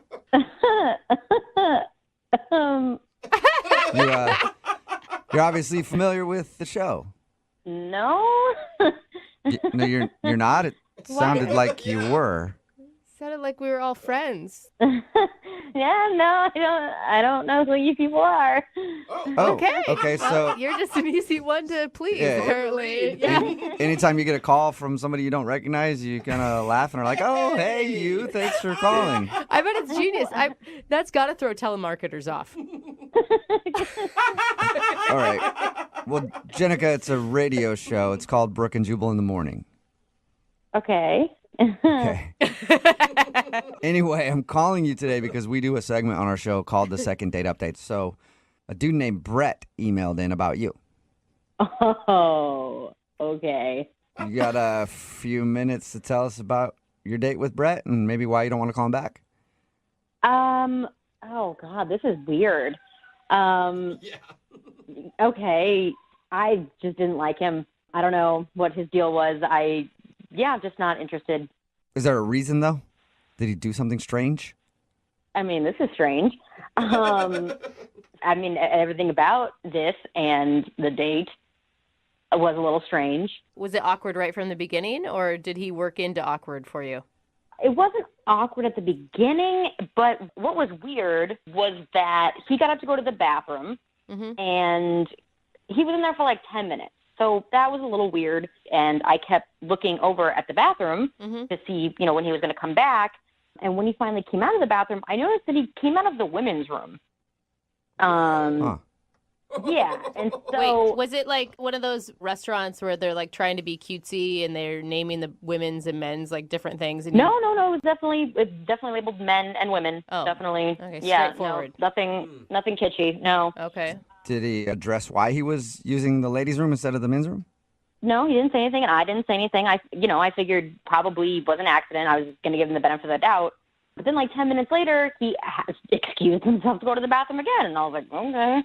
So I watched him go to see which bathroom he went in, and he looked around all shadily, and then went in the women's room again. Whoa! Really? Wow. Like a double women's room visit. So that doesn't mean it was an accident. Yeah, and the fact that he was kind of sketchily looking around before he went into the women's room made it extra creepy. But is it creepy? Or, I mean, was it a single stall or are we talking a multi-stall bathroom? Because if it's a single stall, I don't know that it's creepy. Oh, it was a multi-stall bathroom. Okay. That is weird. I'm shocked that nobody walked in on him and caught him in there. He's either lucky or unfortunate. I don't know, depending on what he was going for. That's a very good point, Jenica.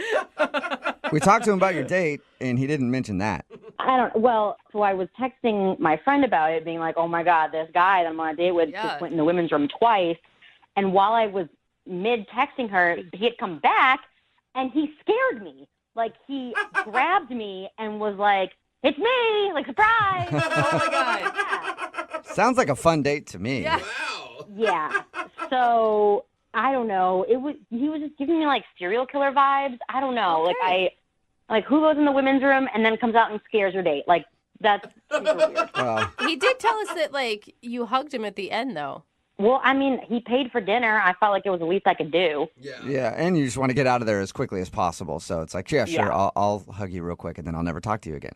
Yeah. If you guys talk to him, I don't know. I proceed with caution because Yeah. he seems like kind of a creep. Well, we did talk to him, and also he's listening on the other line and wants to talk to you. Hey, Jenica. Oh my God. Jenica, I know it sounds weird, but I can totally explain this. Okay, really? Tell me. It's actually not a weird thing. I know, several other people who do this. See, I don't know anybody who does that. And there are plenty of males in my life. I feel like somebody would have said this along the way. I don't know how you know hordes of people that do this. Not to mention, Jenica, I mean, you're a woman, I'm a woman, and I've never run into men in our restroom.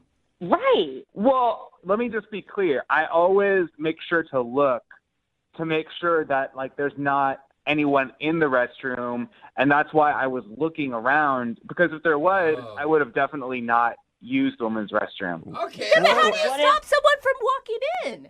Exactly. Well, I mean, if someone would have walked in, I would have left immediately.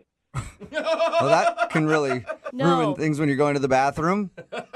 Why do you do this, Brett? Women's restrooms are so much nicer than men's restrooms. They smell better. They are often bigger. Sometimes there's a couch in there. Ooh, really? Yeah, but if you're a dude hanging out on the women's bathroom couch, that's not good. No. I'm not hanging out. I'm just trying to paint you a picture of like how nice they are in comparison to like the hellhole that is the men's room, where it's like cleaned, twice a year, and there's like pee everywhere, and they stink.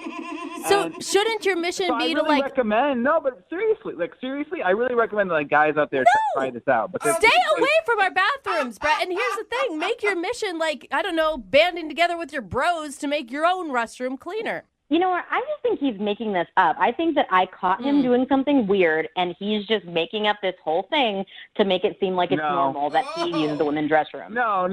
I'm not making this up. This is something that I do, and I don't think it's that weird. I bet you know people in your life who do this too, and there's so much shame around it. Clearly. There's so much shame about using the wrong bathroom. This is just getting weirder and weirder. Okay, but Jenica, look, I'm not some creep who just like hangs out inside of women's restrooms. I'm a normal guy who uses them on occasion, and that's what I was doing that evening. And I'm sorry you got the wrong impression, but I thought we had a really good time and really good conversation, and I would love to get the chance to see you again. Maybe I could look past the women's restroom thing, but then you came out and scared me, and I was like, this is just extra super weird. Okay. I can explain that too. Oh, a lot of explaining. Be angry at this blog that I read that told me to do that. Don't be mad at me. I mean, be angry at the internet. Don't be mad at me. Wait. You read a blog that told you to scare your date? No. It said that initiating physical contact on the first date is a good step. Oh my God. And so but like you do that naturally, not by scaring someone. Like we're not 12. It's Halloween. I know that now, and it's easier said than done. Like to be natural. I mean, I wanted to like maybe touch your hands when they were on the table, or like maybe like just touch feet under the table or something. But like I was worried that those would be too creepy. So like it's not easy to be a guy dating nowadays. Yeah, it's really difficult, when you're using women's restrooms and trying to touch your date in weird ways. This is way harder for Jenica. I can guarantee you that. Yeah, I mean, I feel like date 2, he's going to be like sniffing my hair and collecting it and making a hair doll or something. Yeah. No, that is so unfair. I would totally not do that. I mean, unless a blog told me that, and then I would probably try it. But, I mean, oh my God. That was a joke. Okay, I was just trying to joke about the situation, Bad Jenica. timing. Jenica, would you like to go out with Brett on a second date? We will pay for it. Listen, I don't want to leave the second date in a body bag. Like, I don't think this is a good idea. My girl Dar is saying no, unsafe situation.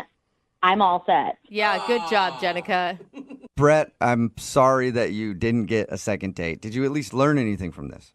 Yeah, I did learn something. Next time when I go on a date, I'm going to have to use the women's restroom at the restaurant next door. No! Yeah, Stay you're out right. of our bathroom, Brett! Brooke and Jubal in the morning.